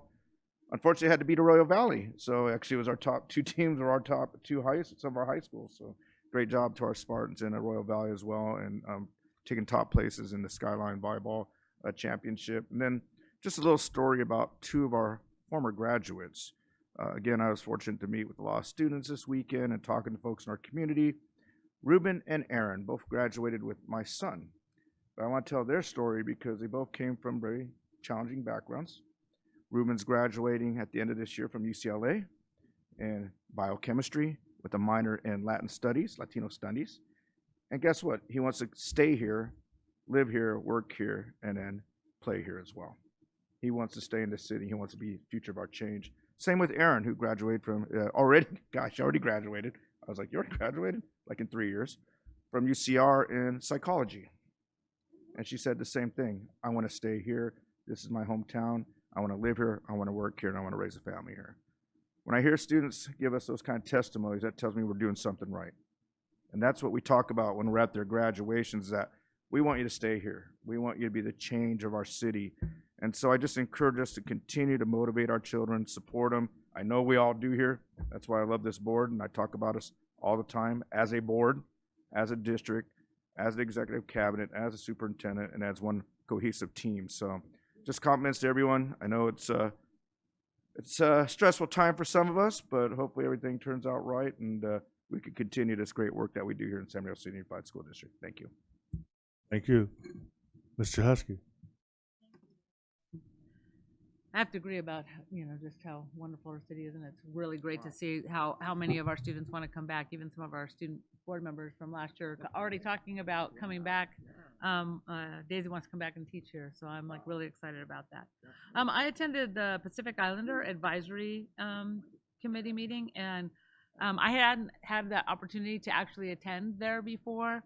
And Ms. Francine did a great job. We sort of did a gallery walk to look at some of the data for our Filipino and Pacific Islander students, and made some observations and talked about it, and sort of kind of helped her think about it from other perspectives, from the parents' perspectives, from students' perspectives. So that was really great.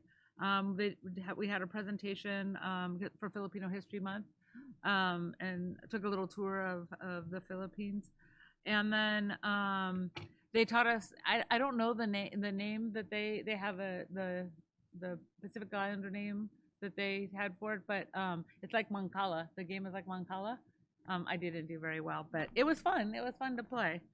I also was given the opportunity to tour the newly renovated San Bernardino High School theater, band room, and choir room. And those of you who know, my mom was a choir and theater teacher there in the late 70s, early 80s. And so it was quite emotional for me to be back in that room. And I was in the band at San Bernardino High School. And, I went and stood down in the orchestra pit and just sort of, because I did several of her musicals in the pit with the band. And, it's beautiful. Mr. Pace did a great job maintaining some of the classic historical pieces in it and then modernizing it all at the same time. And that's not an easy job. Like, it's a lot easier to just tear it down and build something new. Is your mom's old room still there? See, my mom's old room is still there. Wow. The chalkboard is the only thing that was missing really in there, the Danny Dullahan chalkboard. But that's a story for another day. But I went in and I went and stood in her office, and I remember the story of one of my favorite stories of my mom as a teacher is it was zero period. I was waiting to go to class, and I was sitting in her office, and there's a knock on the door. She's teaching because that's when the Cardinal City Singers met. And this tall, probably 6'6" football player comes to the door. And my mom, as you know, was like 5'2", so she came up to his waist, and she looked at him, and she looks up to him, and she's all, "May I help you?" And he's all, and he's like, I'll just come back, and like turn around and left.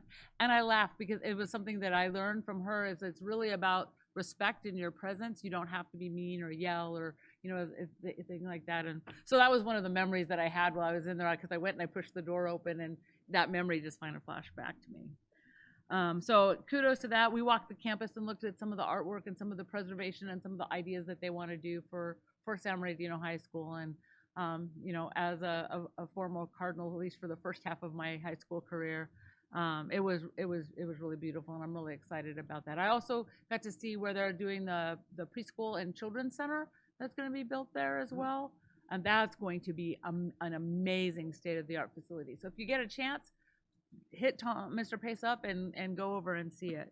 I went to Middle College. They're having WASC this week.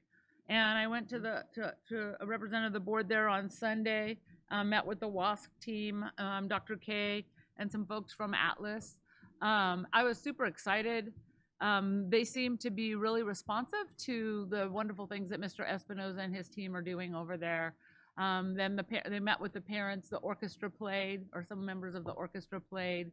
And I thought it was a really good representation of what San Bernardino City Unified has to offer. Some of our students, and just some of the great work we're doing and innovative work we're doing with Middle College. And then last but not least, I was teasing our student board members because yesterday we had our first SLAC meeting, but we also took our student board members on a field trip. And it was both to teach, you know, we asked them to come to events with us, and a lot of them have never had the opportunity to dine. And we were fortunate enough that to be able to take them to Caprice in Redlands, and they set us up in their room, and they were just super wonderful. And in fact, Miss Hannah, I heard today, was just raving about our kids and just how, like, she'd never had an experience quite like that, and they were just like blown away, you know, with just the servings and the different courses and everything like that.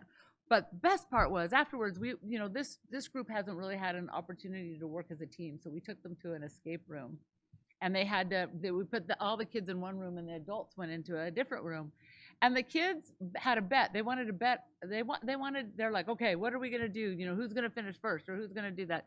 And so they were like, okay, the loser is gonna have to do a dance skit at the next Slack meeting. We beat them by about 20 minutes, and we completed ours, and they did not. But they had a great time. The staff there voted them the loudest ever to be in their room. So I think that's why they didn't mention it today. But I think we're going to have them do it at the January Slack meeting. So if you can come to the January Slack meeting, you'll get to see our student board members perform to With a Little Help from My Friends by the Beatles, because that's the song we picked. I just want to say, reading the board update, there's so many things the district is doing. I'm just proud of all the work you're doing, Mr. Iannano. If you looked in the board update that we had, they did have a price in there for middle school gymnasium, and it came back at $9 million. But I really think that we should look at building maybe one gymnasium a year based on money we realize after unaudited actuals, and if we have the money. This year we had unaudited actuals that exceeded what was expected initially. So I think we should look at taking $9 million aside and build a gymnasium, and look at doing that on years where we realize we have more money than what we expected at that time, because it's a one-time cost. So it's just something to consider. We'd have to agendize it, but I really think we know what the number is. It's $9 million. We can afford to build a gym for $9 million. And if you use one-time monies, it's not as though you have to go in debt to do it. Thank you. Yep. Sure. Yeah, thank you, President Tillman. So I want to start off by sharing with the board, at your table you have a little flyer about Principal for a Day. And we would love for you to go out and find some folks out in the community to serve as Principal for a Day. This is a great opportunity to kind of meet one of the expectations that Dr. Wyatt shared today, is having people from the community come in and see what's really going on at the schools. And then that experience allows them to go out and ambassador out in the community. So please take this with you, and encourage anybody to be Principal for a Day. The commitment is a half a day. It's the morning. We start off with a breakfast. We assign each Principal for a Day to a particular school. They spend a couple hours with the principal, kind of seeing what the daily experience is at the school sites. Then we come back with a culminating lunch where folks get to share out what their experience was for the day. So elected officials, business people, service groups, faith-based organizations, business owners. If you know of any of them and they're interested, please let Mary Roan know. Board members also. And board members also as well. And bring some board members from other districts. Let them see what's going on here in San Bernardino. Question, do they get to select their, preferred school that they'd like to attend? So as part of the form, you can share your preferred school. We'll do our best to match what that is. And then we also are asking if you're an alum or if you're a parent of a student to figure out what that connection is. So we do try our best to match, but of course we have 74 school sites, so. Yeah. And then board, also at your table, you'll see that we now have the Spanish version of our multi-year vision, SBCUSD Shines 2030. So just so you know, this is out and available and already at school sites and at the counters. So wanted you to know that was in. So just a few highlights that I want to share with the board tonight before we close out. is I want to thank Dr. Latasha Kelly and her team for a wonderful inaugural early childhood conference over at the Hilton. And what was really nice for them is I accentuated the importance of our preschool program and what importance that is towards our third grade reading proficiency, that they are truly the first step of early literacy, early numeracy. And I pointed out to them that they were so important that they made it as part of our objectives on a multi-year vision. And they were really excited to be recognized, seen, and get to hear the value that they have as part of our educational program. So it was a great event. We got the tables to wear, the glasses that President Tillman still refuses to be pictured in, but that was a great moment. So thank you to Dr. Kelly for that. Next slide. And big kudos to Ann Pearson and her team in the EXL department for another successful brick blast over at CSUSB. Over 700 students and parents attended the event where kids got to experience the Lego experience, really an opportunity for students to use student creativity in a makerspace kind of atmosphere. We had some of the performances of our students, Marshall Ballet Folklóricos, Pacuma's Choir, San Bernardino High School cheerleaders, Roosevelt cheerleaders, also there to kind of add some energy to the event. So thank you to Ann Pearson and her team because this just feeds into our kids, as we were talking about GATE, and adding experiences of kids using their creativity and maybe some of the knowledge that they don't necessarily get to use in a comprehensive setting on a day-to-day basis. This gives those kids those outlets. So another great job by our EXL department. Next slide. And I want to congratulate a good friend of mine, Wallace Allen from the West Side Story and also from Empire Strikes Back radio show. Wallace is a longtime San Bernardino resident. He has won the CSBA Golden Quill Award, and so I'm very happy for Wallace, and I believe we're going to be inviting Wallace to the next board meeting, is that correct? To be recognized, but Wallace has just been a great San Bernardino pioneer, ambassador, and just a great guy in general. So congratulations. We did as a district. Yeah, we did as a district. So we're looking forward to celebrating Wallace. 2 years in a row. Yeah, 2 years in a row, our nominations won. That's right. Next slide. I want to thank John Murphy. He is the sports writer for the Sun-Telegram. If you recall, I mentioned them last time we met. They wrote a really nice article about how we're trying to rebuild our Pacific football team, and he was very gracious in his article. And then he followed it up with this article on this young man, Aiden A-Dog Polowitz, who is the manager of the football team. And many times, and rightfully so, the athletes get a lot of the publicity, and they get the front page pictures, and they get all the attention. But I really appreciated Mr. Murphy identifying the football manager as part of his story. This young man has had a lot of challenges, but he's very involved in the school and doing well. And it's just another example of the inclusive excellence that we have in this district. This young man is autistic, and he sees that as a gift. We all see it as a gift, and he's making his contribution. So I just wanted to thank Mr. Murphy publicly for writing that article. It's really, really great. I appreciate that. Next slide, please. And I had to put this picture in, right, Dr. White? I just had to.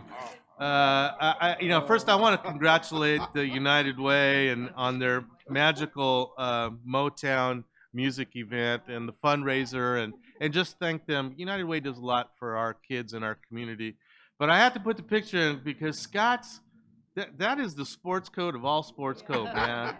And the beauty of it is, and he did this on purpose, I know he did. He rolled in about 5 minutes late, so everybody can see it coming in. So I did appreciate the entrance, but it was a nice event for all of us to be together and San Bernardino Unified representing and supporting one of our key members. So yeah, and Gwen in the back. So yeah, it was top notch. It was nice. It was nice. Yeah, really good. Yeah, it was a really nice event. So next slide. And what was mentioned today earlier, I had the opportunity to come at the closing moments of the SLAC Leadership Advisory Committee meeting, and what a wonderful experience our secondary kids had. First of all, all the kids had their Slack shirts and their Slack hoodies. So again, wrapping our kids with positive apparel that connects them to the school district. So I want to thank Marlene. I really want to thank Sylvia Aguirre. She was the program specialist who kind of served as the MC for the event. But the kids got to learn a little bit about our multi-year vision. They went through our operational values. They learned about all the different parent committees in the district. And basically, the lesson to them is you too are an ambassador about our district. So it was just a great event. So thank you to Marlene and her department. And to the kids and all of the teachers that was there as chaperones. It was just a Class A event for our kids, so thank you very much. Next slide.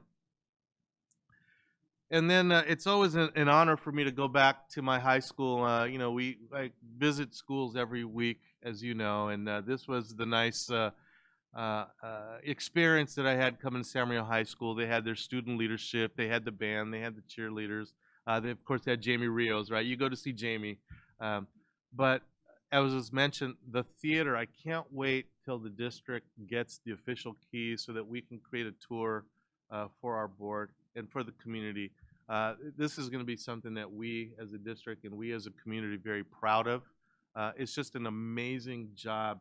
And what Mickey said, Tom did a good job working with the contractors, putting in the new but still conserving some of that old feel, some of the walls, the ticket booths, the chandeliers.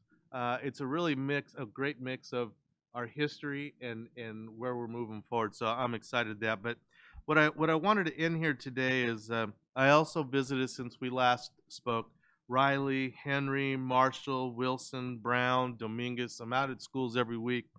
And I just want to say thank you to our teachers. When we talk about this 50-50-95 initiative, I want the teachers to clearly hear me say that I see the work that they are doing. And we recognize it's a lot.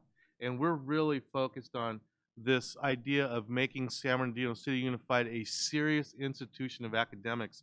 So as I go through the classrooms, I'm seeing more uniformity happening with our learning centers at the elementary level.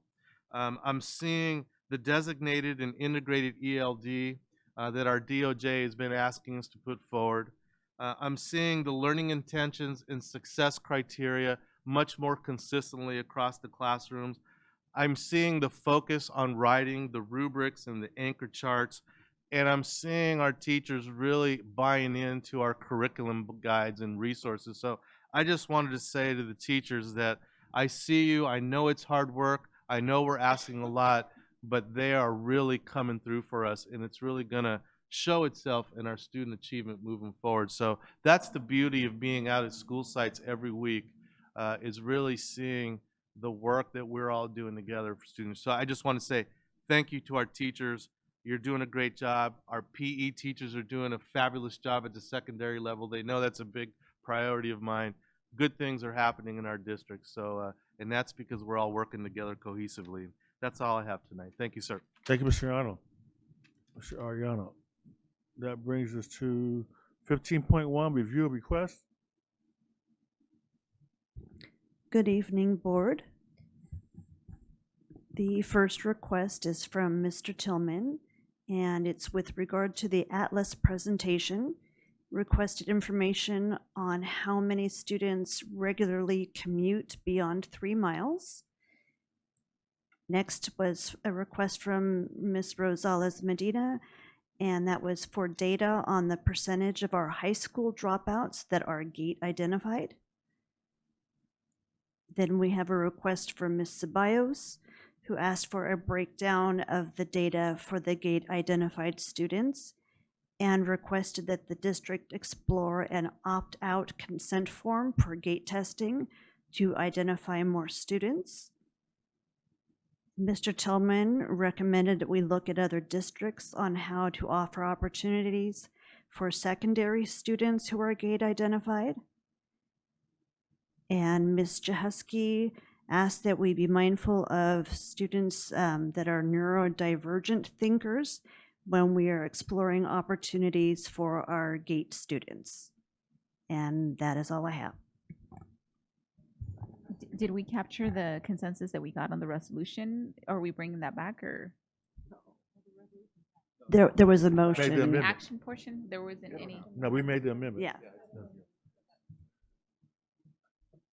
Section 16, meeting adjournment, 16.1 in memoriam. Board would like to recognize and close the board meeting in memory of Dari Kelly, North Park Elementary School teacher who recently passed away. Dari worked for the district for 20 years, starting her career as a substitute teacher in 2004. Over the years, she worked at Hillside, Jones, and Lattle Creek Elementary Schools. Dari moved to North Park Elementary in 2018, where she taught her first grade students. Our condolences go out to her family and friends and the staff and students at North Park. A moment of silence, please.